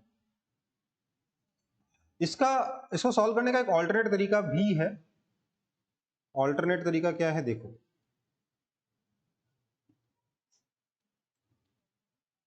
स्टेप 1 तो सेम है, स्टेप 2 में आप बोलो find net positive and net negative charges, let's call it capital Q, ठीक है। मतलब इस केस में नेट पॉजिटिव चार्ज कितना है 2Q, नेट नेगेटिव चार्ज कितना है -2Q, तो कैपिटल Q की वैल्यू कितनी हो जाएगी 2Q, ओके बेटा, हाँ या ना। यहां तक तो कोई दिक्कत नहीं है ना, ये तो सिंपल है। Yes, sir. नेक्स्ट स्टेप क्या होगा, स्टेप 3, ध्यान दीजिएगा, फाइंड सेंटर ऑफ चार्ज। अब आप बोलोगे सर सेंटर ऑफ चार्ज तो कभी पढ़ा नहीं, सेंटर ऑफ मास पढ़ा है ना, सेम चीज सेंटर ऑफ चार्ज, मास की जगह चार्ज यूज कर लेना। Find centre of charge for positive charges and negative charges, ठीक है। Let's say distance between them is equal to D, then dipole moment will be equal to Q into D, समझ में आई बात। Basically सारे के सारे पॉजिटिव चार्ज को एक पॉइंट पे कंसंट्रेट मान लो सेंटर ऑफ चार्ज पे, सारे के सारे नेगेटिव चार्ज को एक पॉइंट पे कंसंट्रेट मान लो सेंटर ऑफ चार्ज पे, सेंटर ऑफ नेगेटिव चार्ज पे, और उसके बाद simply total positive charge multiplied by distance लगा दो। इसको देखते हैं कि भैया पहले वाले 2 क्वेश्चंस में काम किया कि नहीं किया। देखो इधर +Q है, इधर +Q है, इनका सेंटर यहां आएगा, दिख तो नहीं रहा होगा, इनका सेंटर यहां आएगा, हाँ या ना। यस इधर -Q इधर -Q, इनका सेंटर भी यहां आएगा। टोटल पॉजिटिव चार्ज कितना है +2Q, टोटल नेगेटिव चार्ज कितना है -2Q, तो कैपिटल Q कितना है 2Q इंटू डिस्टेंस कितना है A, तो 2Q इंटू A किस डायरेक्शन में माइनस आई कैप है, आया कि नहीं आया, sorry 2 small q into A, है ना, आया कि नहीं आया आंसर, हाँ सर। आ गया। इसमें देखते हैं काम करता कि नहीं करता। इधर 2Q तो एक ही जगह पर है, -2Q यहां मान सकते हैं, है ना। ये डिस्टेंस कितना है A cos 30 degree, so dipole moment कितना आ जाएगा देखिए जरा 2Q into A cos 30 degree, direction -2Q, 2Q मतलब J कैप। देखो सेम है कि नहीं है, हाँ सर। हाँ सर। समझ रहे हो? तो पॉजिटिव चार्ज का सेंटर ऑफ चार्ज निकालिए, नेगेटिव चार्ज का सेंटर ऑफ चार्ज निकालिए और खत्म। ठीक है, ये शॉर्टकट हो गया। तो अब एक अच्छा क्वेश्चन कर लें।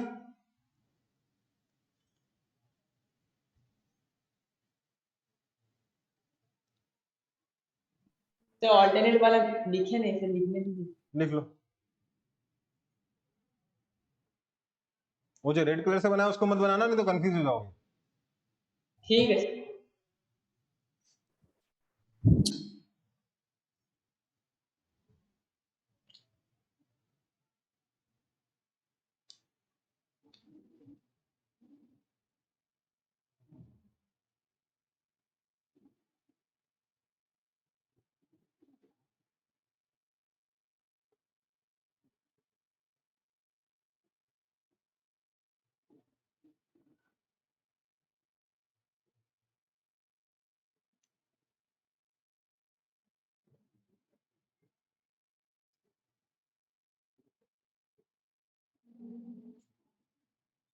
हो गया सर। हो गया, चल थर्ड है।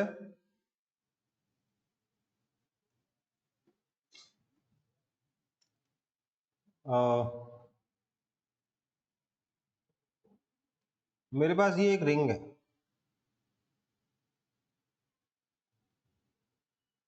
ये क्या है? रिंग है, इसका रेडियस r है।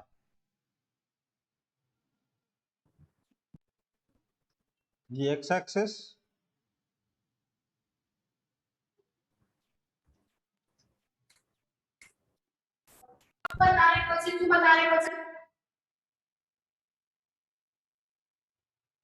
क्या हुआ? चलो इधर x एक्सिस, इधर y एक्सिस, सेंटर पे ये जुड़ा हुआ है, मतलब ये रेडियस r है। ठीक है, ओके। अब क्या हुआ, हमने देखा इस रिंग पे चार्ज डिस्ट्रीब्यूशन कैसा है। तो सर चार्ज यहाँ पर ऐसे plus plus plus plus plus plus फैला हुआ है, और उतना ही चार्ज यहाँ पे minus minus minus minus minus minus minus minus minus minus minus minus uniformly फैला हुआ है। यहाँ पर चार्ज डेंसिटी कितनी? प्लस लैम्डा, यहाँ पर भी प्लस लैम्डा, यहाँ पर माइनस लैम्डा, यहाँ पर माइनस लैम्डा। मुझे डाइपोल मोमेंट बताना है इस रिंग का। ठीक है, समझ में आ रही बात?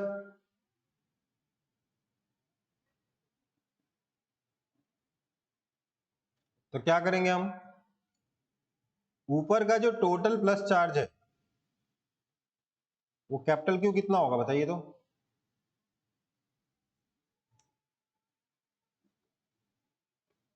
क्या ये lambda into pi r. Lambda into pi r होगा? चलो very good.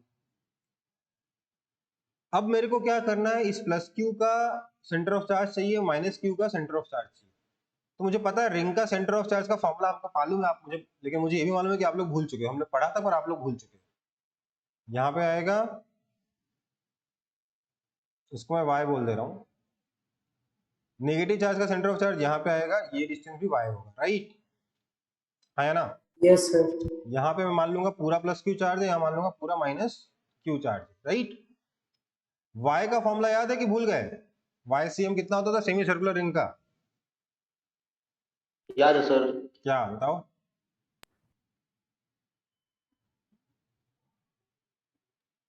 Sir M1Y 2r by pi होता था। सेमी सर्कुलर रिंग के सेंटर ऑफ मास की पोजीशन कितनी होती थी? सेंटर से 2r बाय पाई होती थी। ठीक है, सो इसका मतलब ये हो गया कि distance d between the two centre of charges is 4r by पाई, और d वेक्टर बोलूंगा तो क्या हो जाएगा? 4r by pi j cap, क्योंकि माइनस चार्ज से प्लस चार्ज की तरफ जाना है। इसका मतलब डाइपोल मोमेंट कितना हो जाएगा? Lambda into pi r into 4r by pi j cap. Pi ने पाई को मार दिया, क्या बचा? Lambda r square, sorry 4 lambda r square j cap. ठीक है, ये आंसर। सर अगर सेंटर ऑफ मास नहीं पता होगा तो ये क्वेश्चन कैसे करेंगे? तो या तो सेंटर ऑफ मास डिराइव करो, नहीं तो इसको डिराइव करना पड़ेगा। अगर ये सेकंड मेथड नहीं पता होगा सेंटर ऑफ मास वाला, सेंटर ऑफ चार्ज वाला लेट से मेथड ही नहीं पढ़ा। अब कैसे करें इस क्वेश्चन को, है ना? तो उसके लिए क्या करेंगे, मैं आपको पूरा मेथड सॉल्व करके नहीं दिखाऊंगा, तरीका बता दूंगा।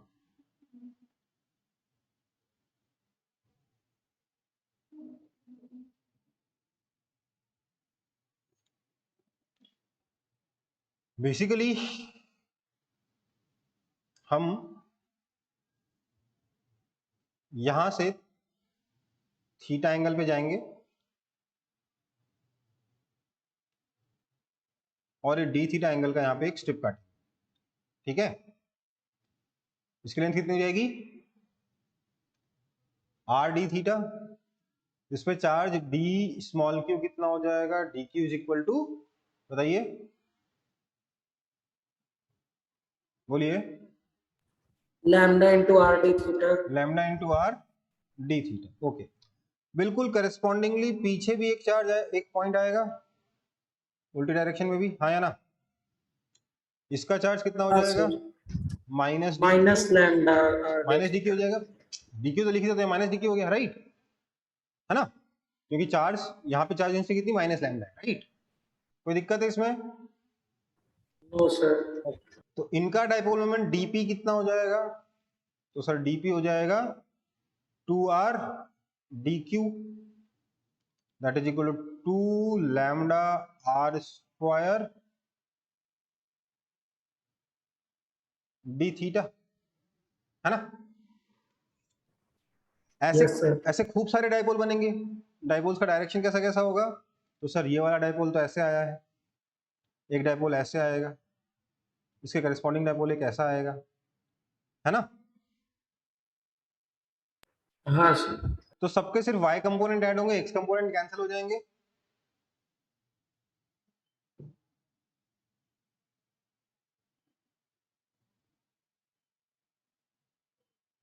समझ रहे हो बात को?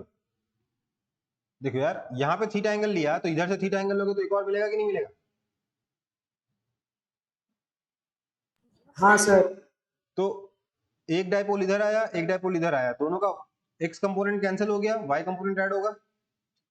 तो बेसिकली आपका जो p आएगा that will be equal to integration of dp y, that is equal to integration of dp sin theta, that is equal to 2 lambda r square, तो कांस्टेंट है, integration of sin theta d theta, कहां से कहां तक, 0 से लेकर 2 पाई नहीं, सिर्फ पाई तक, है ना?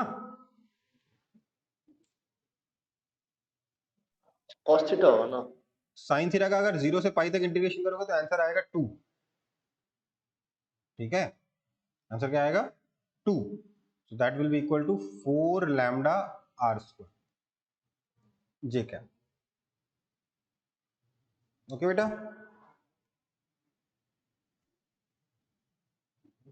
हाँ सर, समझिए। कौन सा आसान है? पहला वाला। बेसिकली इसी तरीके से तो हम सेंटर ऑफ मास डिराइव करते थे, वो वाला मेथड ही पूरा लगाना पड़ेगा सेंटर ऑफ चार्ज निकालने का, है ना? चलो आगे बढ़े।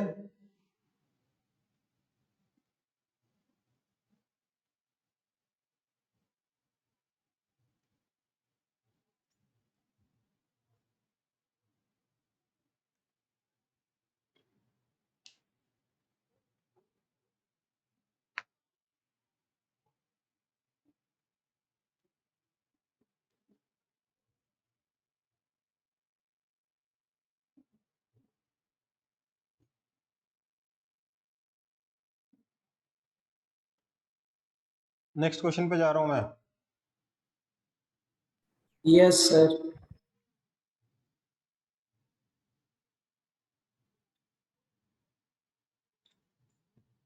इस बार हमारे पास ये एक स्फीयर है, क्या है, स्फीयर है, स्फेरिकल शेल है, चलो ठीक है।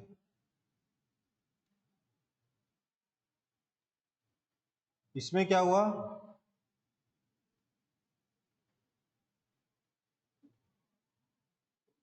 ऊपर वाले हेमिस्फेयर में चार्ज डेंसिटी है सिग्मा, नीचे वाले पे चार्ज डेंसिटी माइनस सिग्मा, इसका डाइपोल मोमेंट बताना है। फटाफट बताओ, पहले बताओ क्यू कितना है, फटाफट बोलो।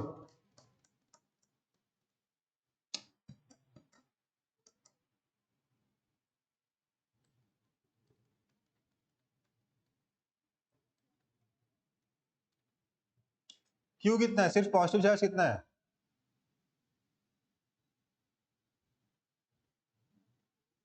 sigma 2 pi r square. Sigma into 2 πr², right? क्योंकि पूरा सरफेस एरिया कितना होता है 4 πr², तो हेमिस्फीयर का सरफेस एरिया कितना हो जाएगा, इस हेमिस्फीयर का सरफेस एरिया कितना हो जाएगा 2 πr²। ये हो गया चार्ज की।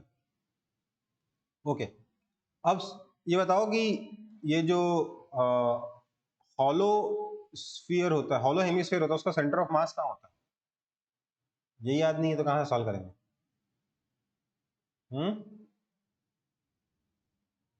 यहाँ पे आएगा, नीचे वाले का यहाँ पे आएगा। आपको पता है ये डिस्टेंस कितना होता है और ये डिस्टेंस कितना होता है मालूम है? नहीं सर। r/2 होता है। बहुत ज्यादा आसान था, फिर भी याद नहीं आपको। तो आपका डिस्टेंस d कितना हो गया, r/2 plus r/2, that is equal to r। That means dipole moment p कितना आ जाएगा, qd, that is equal to 2 sigma r³। अगर मैंने हॉरिजॉन्टल x एक्सिस दे रखा है, वर्टिकल y एक्सिस दे रखा है और बाहर वाला z एक्सिस दे रखा है, तो ये आ जाएगा y एक्सिस की डायरेक्शन में, दैट इज j कैप। ठीक है,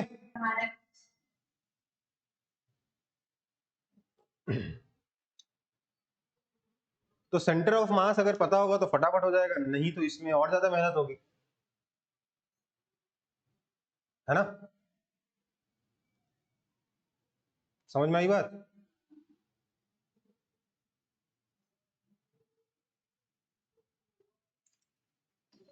सो आगे बढ़ते हैं। डाइपोल मोमेंट निकालना आ गया अलग अलग सिस्टम्स का।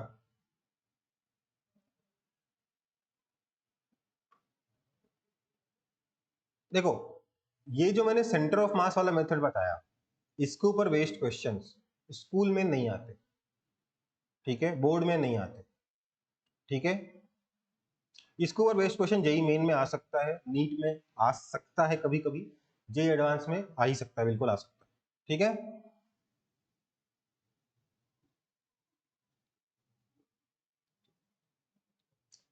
अगला इलेक्ट्रिक फील्ड, हाँ, electric field due to dipole. एक डाइपोल की वजह से इलेक्ट्रिक फील्ड निकालना सीखेंगे अब, ठीक है बेटा। तो देखिए, यहां पर लेट से माइनस क्यू चार्ज है, यहां पर लेट से प्लस क्यू चार्ज। तो हम लोग क्या करते हैं बताता हूं। इन दोनों चार्जेस को जब जोड़ा तो ये एक लाइन बनी,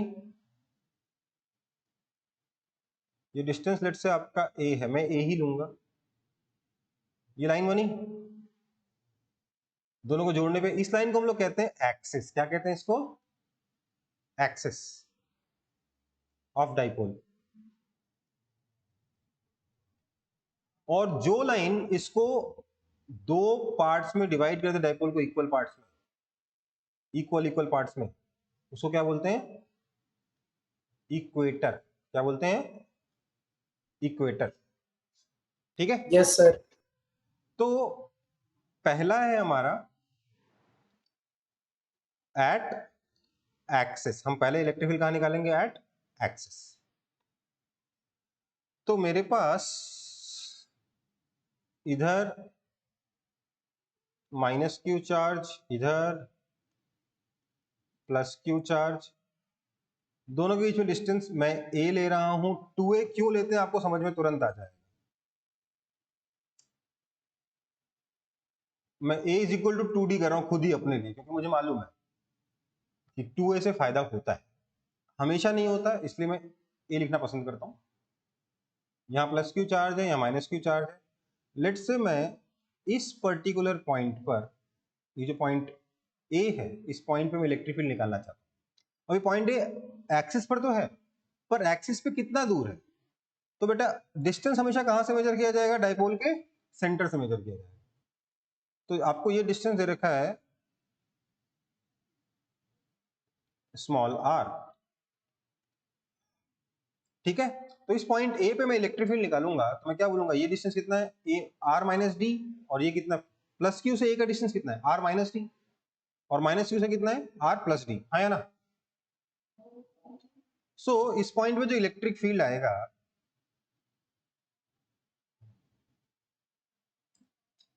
that electric field will be due to E plus Q इस तरफ, and electric field due to minus Q will be in the opposite direction, है ना? समझ में आ रही बात? क्लियर? Now Yes, sir. आपका जो इलेक्ट्रिक फील्ड होगा that will be simply E plus q minus, ऐसे तो वेक्टर में लिखोगे क्या हो जाएगा? Plus E minus Q vector, right? हाँ या ना?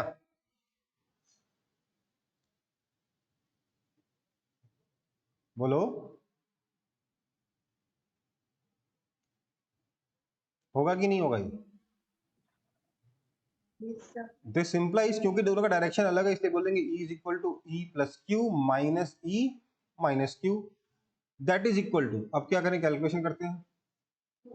दिस इज इक्वल टू के q upon r minus d का whole square minus k q upon r plus d का whole square, that is equal to के क्यू ऐसे रख लेते हैं, यहां क्या आ जाएगा? R minus d whole square into r plus d whole square, ऊपर आ जाएगा r plus d whole square minus r minus d whole square, that is equal to के क्यू इंटू, ये तो हो जाएगा 4RD,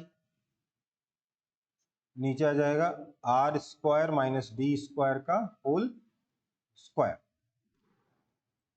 that is equal to 2K into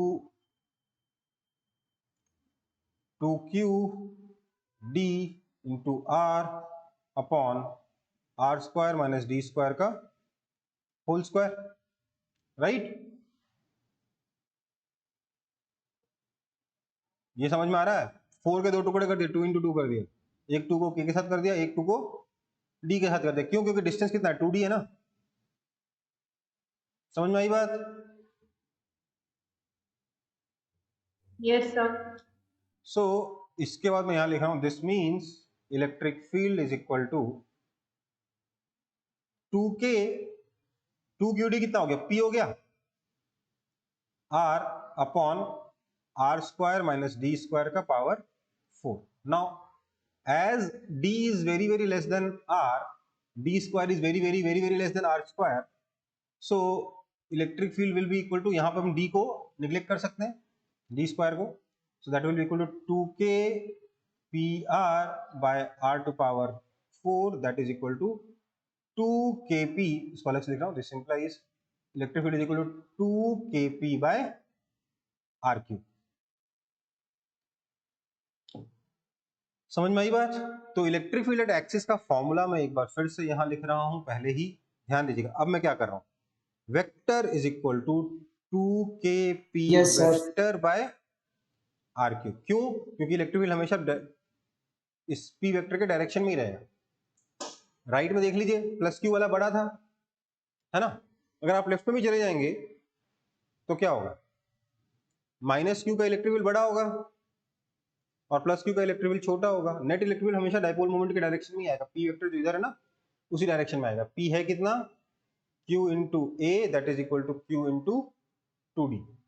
2D करने से क्या फायदा हुआ? अगर मैं 2D नहीं करता, A से चलाता तो क्या करता था? R माइनस A/2 और R प्लस A/2 का होल स्क्वायर कर रहा होता, बड़ी परेशानी होती है ना।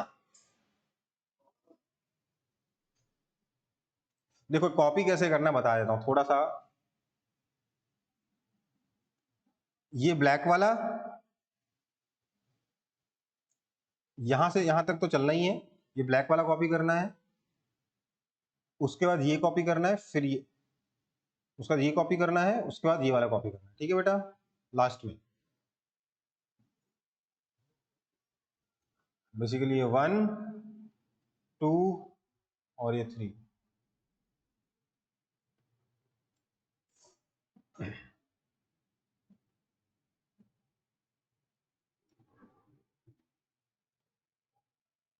तो डाइपोल की एक्सिस पे इलेक्ट्रिक फील्ड का फॉर्मूला क्या है? 2 kp vector by r cube.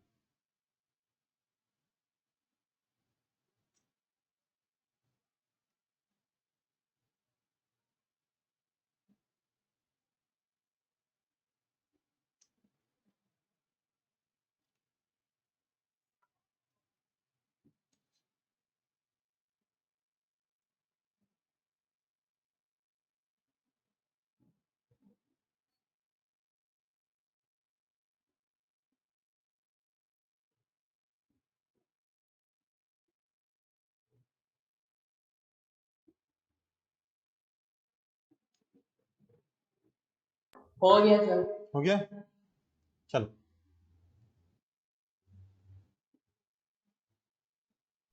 Sir 1 minute पीछे करिए।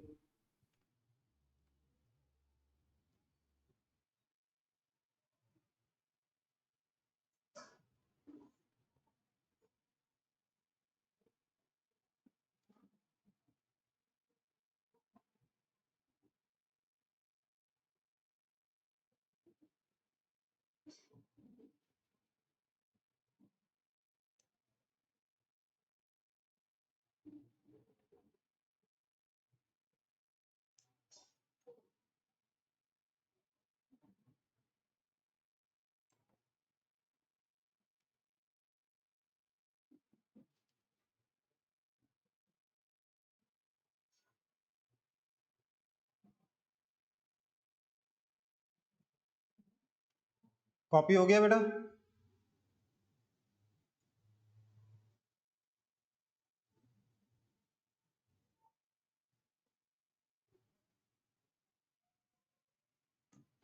हो गया sir. Second, at the equator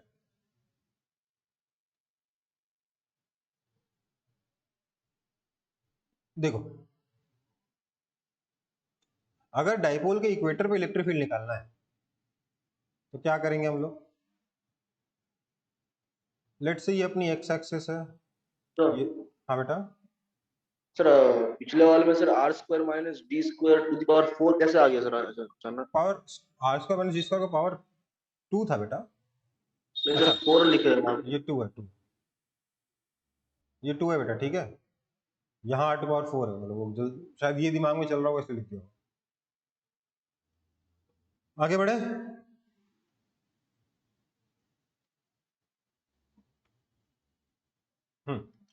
तो इधर मेरा एक्स एक्सिस है, इधर मेरा वाई एक्सिस। डाइपोल मेरा ऐसे रखा हुआ है, इधर माइनस क्यू चार्ज है, इधर प्लस क्यू चार्ज। मुझे यहां पर जो कि सेंटर से r डिस्टेंस पर है, मतलब इसका कोऑर्डिनेट क्या हो जाएगा 0, r। इस पॉइंट पे मेरे को इलेक्ट्रिक फील्ड निकालना है। कैसे निकालेंगे सर? करना कुछ नहीं है, डाइपोल होता नहीं है, कुछ स्पेशल चीज नहीं है, इसमें 2 चार्जेस है बस। तो हम लोग एक प्लस क्यू की वजह से और एक माइनस क्यू की वजह से, दोनों की वजह से इलेक्ट्रिक फील्ड निकालकर ऐड करते हैं। तो सर प्लस क्यू की वजह से इधर आएगा, माइनस क्यू की वजह से इधर आएगा। ये डिस्टेंस a, तो ये डिस्टेंस भी a कितना हो जाएगा सर? a हो जाएगा, अच्छा a नहीं बोल सकते इसको,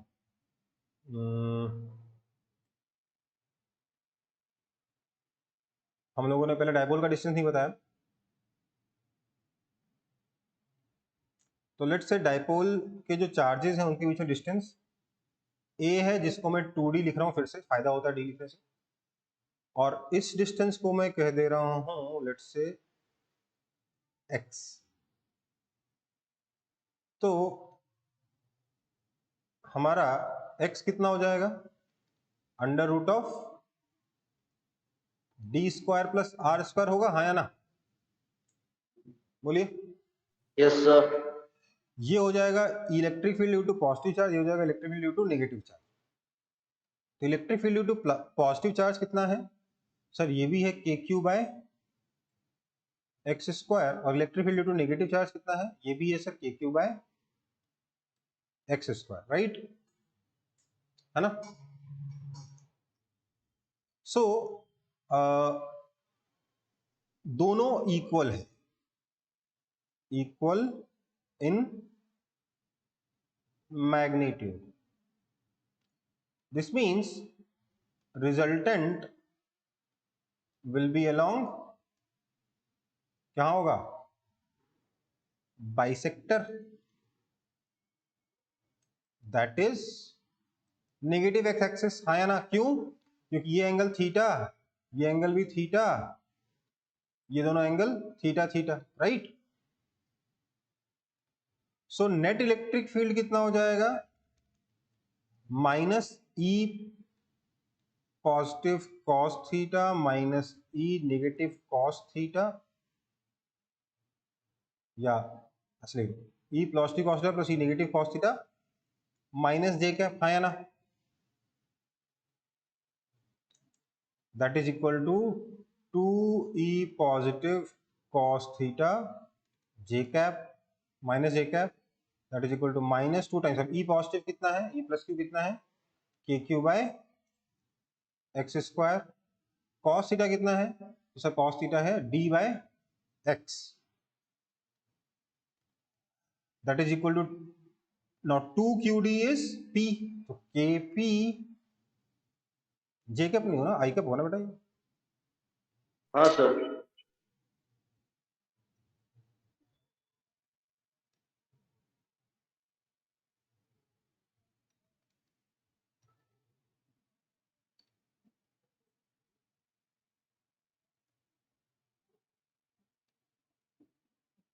दैट इज इक्वल टू, अब देखो k by x cube times q into 2d minus i cap, यही है ना, not 2qd i cap, p vector कितना है, 2qd आई कैप है, हाँ या ना, ये कितना हो जाएगा, that is equal to minus k p by x cube. Now sir हाँ सर दो जगह माइनस लिखना है सर, -2 और वहां पे माइनस आई कैप। हाँ, सो क्या बोल रहा हूँ मैं, ये कितना, minus k p by x cube, फिर से इसको थोड़ा सा सिंप्लीफाई कर देते हैं। अब x कितना है, एक्स क्यूब कितना हो जाएगा सर, एक्स क्यूब हो जाएगा r square plus d square का power 3/2, that is approximately r cube, है ना, क्योंकि d is very very less than r, right.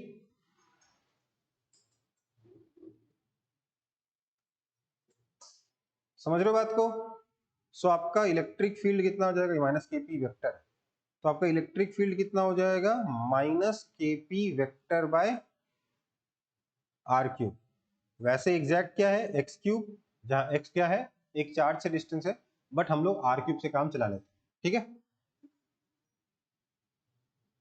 कोई दिक्कत।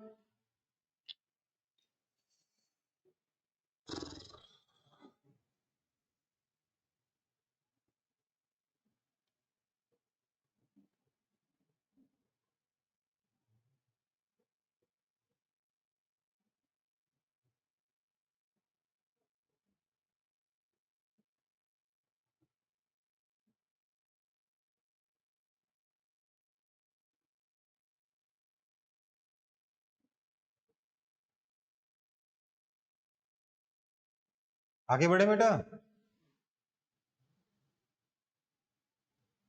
Yes, sir.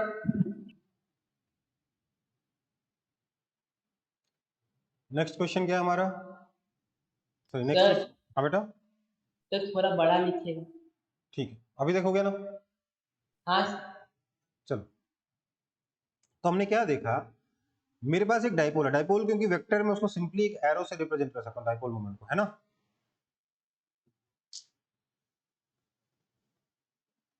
मेरे पास एक डाइपोल है पी वेक्टर, इसकी वजह से आर डिस्टेंस पर एक्सिस पे जो इलेक्ट्रिक फील्ड आएगा वो कितना हो जाएगा, 2k p vector by r cube, और इक्वेटर पे जो इलेक्ट्रिक फील्ड आया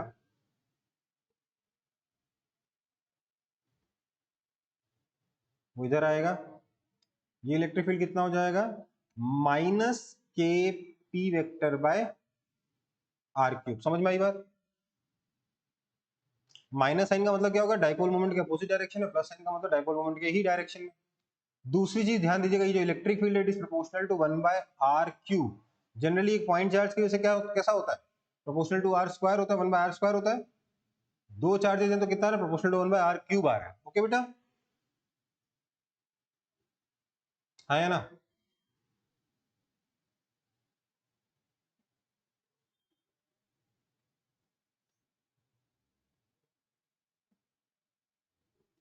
ठीक है, Yes, sir. Okay.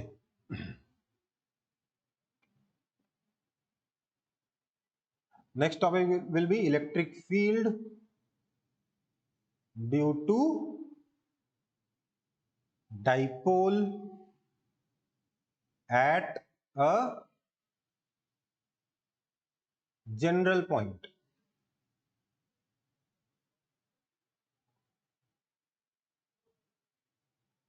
Electric field due to dipole at a general point. तो देखिए इसमें अगर आप प्लस क्यू माइनस क्यू दोनों चार्जेस की वजह से इंडिविजुअल इलेक्ट्रिक फील्ड निकाल के उनको ऐड सबट्रैक्ट करने के, तो आप बिल्कुल ऐसा कर सकते हो, इसमें कोई गलत नहीं है, पर वो बहुत लेंदी हो जाएगा। इसलिए यहां पर ना हमने क्या बोला, ये डाइपोल है मेरा, और मेरे को एक जनरल पॉइंट मतलब कि इससे आर डिस्टेंस पर डाइपोल के साथ थीटा एंगल बनाता हुआ जो पॉइंट है, इस पॉइंट पे मेरे को इलेक्ट्रिक फील्ड चाहिए। ठीक है, ये मेरा पी वेक्टर है, बहुत अच्छी बात है, पर मेरे को इलेक्ट्रिक फील्ड इस पॉइंट पे चाहिए, ना तो ये एक्सिस पर है ना ही ये इक्वेटर पर है। वैसे एक बात बताइए, इक्वेटर एक लाइन होगी कि पूरा प्लेन होगा, सोच के बताइए।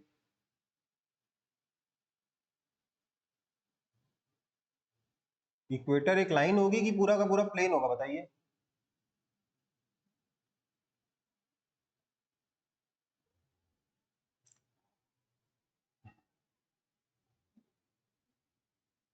बोलिए,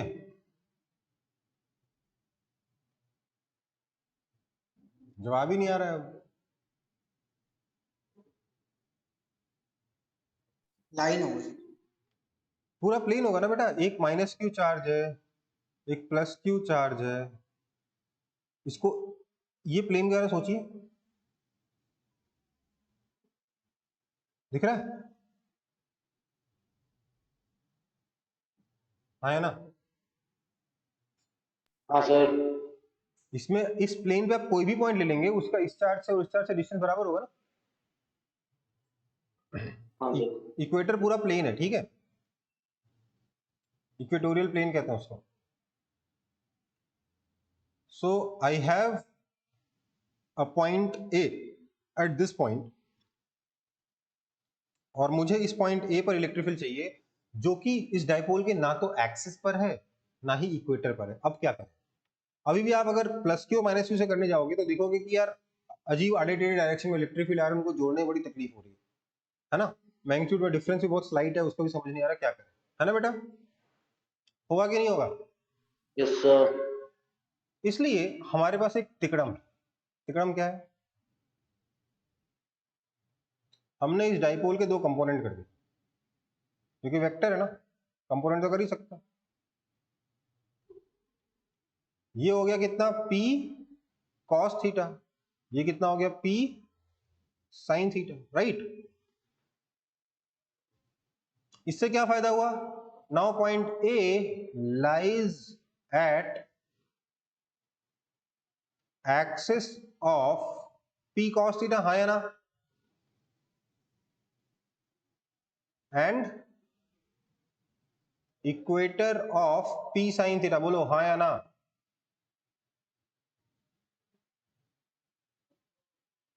जवाब दे दिया करो यार भाई। समझ में आ रही बात? ये जो पी वेक्टर उसके दो कंपोनेंट किए सच दैट ए जो है एक के एक्सिस पे आ गया, दूसरे के इक्वेटर पे आ गया। सो नाउ इसका मतलब है जो एक्सिस वाला है पी कॉस थीटा की वजह से इलेक्ट्रिक फील्ड इधर आएगा,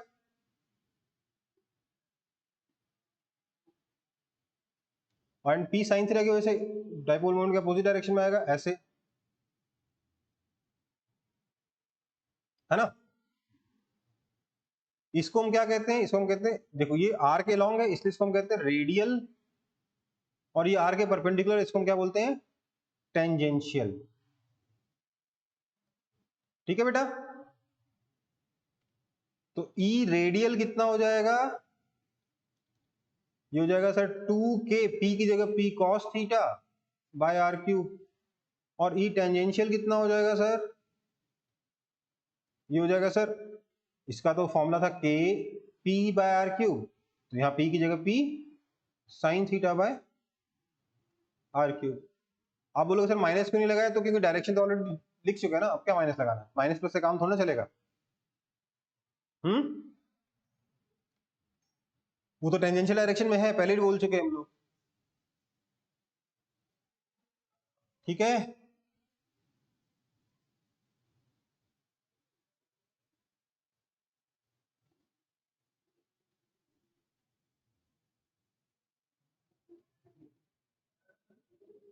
समझ में आया? इसको Yes, कॉपी, sir. इसको कॉपी कर लो, एक बार फिर से बताता हूँ, मतलब फिर से नहीं, मतलब एक बार फाइनल आंसर बता देता हूँ। तो एक बार समझा दीजिए। देखो ये जो डाइपोल था इसकी वजह से मेरे को इस पॉइंट ए पर इलेक्ट्रिक फील्ड निकालना था। मैंने बोला यार मेरे को एक्सिस का पता है, इक्वेटर का पता है, इसलिए मैंने ये जो ब्लू वाला डाइपोल है पी वेक्टर, उसके दो कंपोनेंट के दो येलो वेक्टर कर दिए। एक येलो वेक्टर इस आर के डायरेक्शन में है, एक उसके परपेंडिकुलर डायरेक्शन में। तो ये वाला जो पॉइंट ए है, ये पॉइंट ए इस पी कॉस थीटा वाले कंपोनेंट के एक्सिस पे आ गया, और पी साइन थीटा वाले कंपोनेंट के इक्वेटर पे आ गया। आया कि नहीं आया? Yes sir. तो अब मैंने बोला जिसके एक्सिस पर है उसके लिए एक्सिस वाला फॉर्मूला लगा दिया, और जिसके इक्वेटर पर है उसके लिए इक्वेटर वाला फॉर्मूला लगा दिया, आंसर आ गया, है ना। Yes sir. ठीक है, कॉपी कर लो जल्दी जल्दी। ये ई रेडियल क्या है? This is basically due to p cos theta, and tangential है due to p sine theta. P cos theta की वजह से रेडियल आया, पी साइन थीटा की वजह से टेंजेंशियल आया। तो हम लोग रेडियल और टेंजेंशियल कंपोनेंट याद कर लेंगे। ठीक है, हो गया सर। हो गया। तो बेसिकली हमने क्या सीखा? इलेक्ट्रिक फील्ड डाइपोल की वजह से कैसा होता है, ध्यान दीजिएगा। ये डाइपोल है, इधर रहेगा डाइपोल के डायरेक्शन में 2kp बाय आर क्यूब, ऐसे इक्वेटर पे रहेगा डाइपोल के अपोजिट डायरेक्शन में कितना? kp by r cube. Vector में लिखोगे तो माइनस लगा सकते हो, और अगर आप किसी जनरल पॉइंट पे जाते हो at angle theta with dipole, तो यहाँ पे कैसा आएगा? जहाँ पे इलेक्ट्रिक फील्ड का नेट का पता नहीं हमें, हम लोग दो कंपोनेंट याद करेंगे।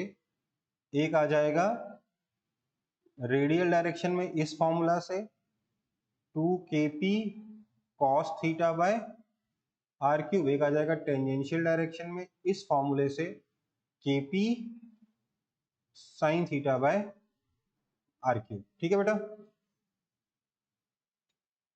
अगर हम और आगे जाते हैं तो हम क्या देखेंगे, ध्यान दीजिए।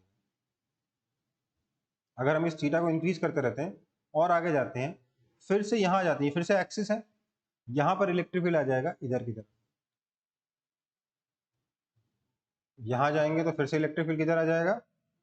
इधर की तरफ। ठीक है, तो ध्यान दीजिएगा, जो इलेक्ट्रिक फील्ड, अगर मैं इसके चारों तरफ ऐसे गोल गोल चक्कर काटूं तो जितनी देर में मैं एक राउंड घूमूंगा, देखिए इलेक्ट्रिक फील्ड कितनी बार घूम जाएगा, आधा। देखिए इधर से उल्टा हो गया डायरेक्शन इलेक्ट्रिक फील्ड का, हाँ या ना? यहाँ पे इलेक्ट्रिक फील्ड का डायरेक्शन उल्टा हो गया कि नहीं? Yes, sir. आधा चक्कर तो नहीं हो गया, यहां आते आते पूरा चक्कर लगा लिया इलेक्ट्रिक फील्ड ने, हाँ या ना? हाँ सर। क्योंकि अगर आप यहां कहीं पे देखोगे तो इलेक्ट्रिक फील्ड का डायरेक्शन कैसा होगा,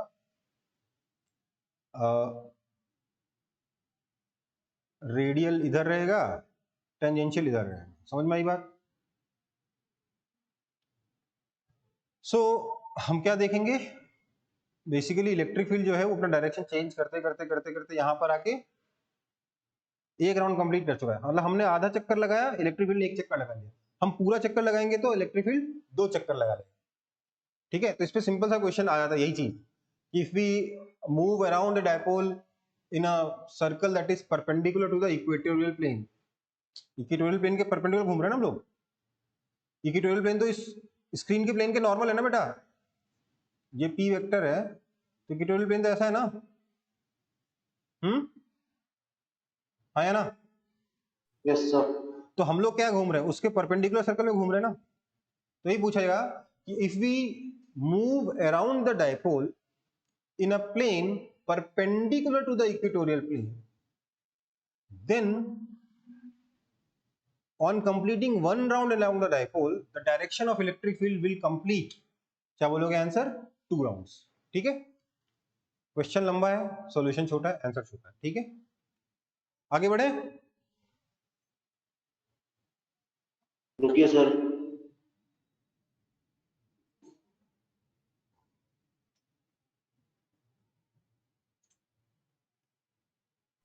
सर क्वेश्चन क्या बोले? सर वो एक बार फिर से बता दीजिए ना, आधा चक्कर, एक चक्कर, एक चक्कर, 2 चक्कर वाला। देखिए आप सिर्फ इलेक्ट्रिक फील्ड का डायरेक्शन देखिए, थीटा जब 0 डिग्री है तो इलेक्ट्रिक फील्ड का डायरेक्शन किधर है? इधर है ना। जब 180 डिग्री हो जाता है तो इलेक्ट्रिक फील्ड, सॉरी, जब थीटा 90 डिग्री हो जाता है, 180 नहीं, जब थीटा 90 डिग्री हो जाता है तो इलेक्ट्रिक फील्ड का डायरेक्शन किधर हो जाता है? उल्टा हो जाता है। 180 डिग्री पर फिर से इधर हो गया, हाँ या ना? हाँ सर। 270 डिग्री पे इधर आ गया और 360 डिग्री पे फिर से इधर आ गया, राइट। सो बेसिकली जब मैं इस, ये थीटा है, ये इलेक्ट्रिक फील्ड, मतलब जब मैं इसके अराउंड घूम रहा हूं, मान लीजिए हाथ में एक इलेक्ट्रिक फील्ड के डायरेक्शन डिटेक्ट करने वाला, लेट से मेरे पास कोई कंपास है, उस कंपास को लेके अगर मैं घूम रहा हूं इस डायपोल के अराउंड, तो मैं क्या देखूंगा, इलेक्ट्रिक फील्ड 0 डिग्री पे यहां था, 90 डिग्री पे यहां था, 180 डिग्री पे यहां था। एक राउंड कंप्लीट हो चुका है। जब मैं आधा राउंड लगाया हूं तो इलेक्ट्रिक फील्ड एक पूरा राउंड घूम चुका है, हाँ या ना? हाँ सर। एक और आधा राउंड लगाऊंगा तो इलेक्ट्रिक फील्ड एक और राउंड घूम जाएगा। तो अगर मैं इलेक्ट्रिक फील्ड के, मैं डायपोल के अराउंड अगर मैं पूरा चक्कर, एक चक्कर लगाता हूं तो इलेक्ट्रिक फील्ड 2 चक्कर लगा लेता है। ठीक है, हाँ सर, समझ गया। चलो तो एक एग्जांपल है, ये आप लोग होमवर्क में ट्राई करेंगे। ये टाइम तो हो चुका है ना। हाँ sir. Find electric field, sorry, find theta at which electric field is perpendicular to dipole. All symbols have usual meanings. ठीक है, समझ में आई बात? Yes, sir. तो 45 डिग्री नहीं होगा आंसर? नहीं, 45 डिग्री आंसर नहीं होगा, इसको ट्राई करेंगे तब आंसर आएगा। अभी के लिए क्लास ओवर है, नेक्स्ट क्लास में इस क्वेश्चन को सॉल्व कर लेंगे। और और वो पी वेक्टर लिखा है। पी वेक्टर लिखा है। और बेटा एक टॉपिक छूट गया था, that is vector form of Coulomb's law.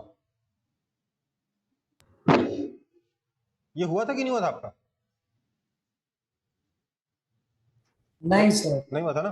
तो vector form of Coulomb's law ये छूट गया था, ये नेक्स्ट क्लास का फर्स्ट टॉपिक होगा। इसके बाद we will begin with electric field lines. Sir एक बार हाँ। पीछे जाइए तो सर, क्या? एक बार पीछे जाइए।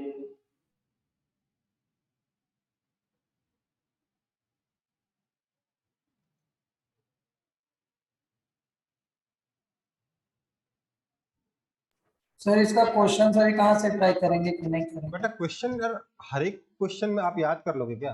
मैं समझा रहा हूँ उसको समझ लो, शांत रहो, है ना? क्वेश्चन बुक में आएगा, सॉल्व कर लेना, आपके स्टडी मटेरियल में भी है, सॉल्व करो, मिल जाएगा। ठीक है, हो गया सर। कुछ चीजें समझ के भी छोड़ा करो कि हाँ ये चीज समझ में आ गई, अब मैं ध्यान रखूँ। ठीक है, अगला क्या है? Find theta at which electric field is perpendicular to dipole moment. ये आपको करना है। नेक्स्ट क्लास के 2 टॉपिक मैंने बता दिए, vector form of Coulomb's law and then electric field lines. ठीक है, हाय सर। ओके, तो मिलते हैं अगली क्लास में।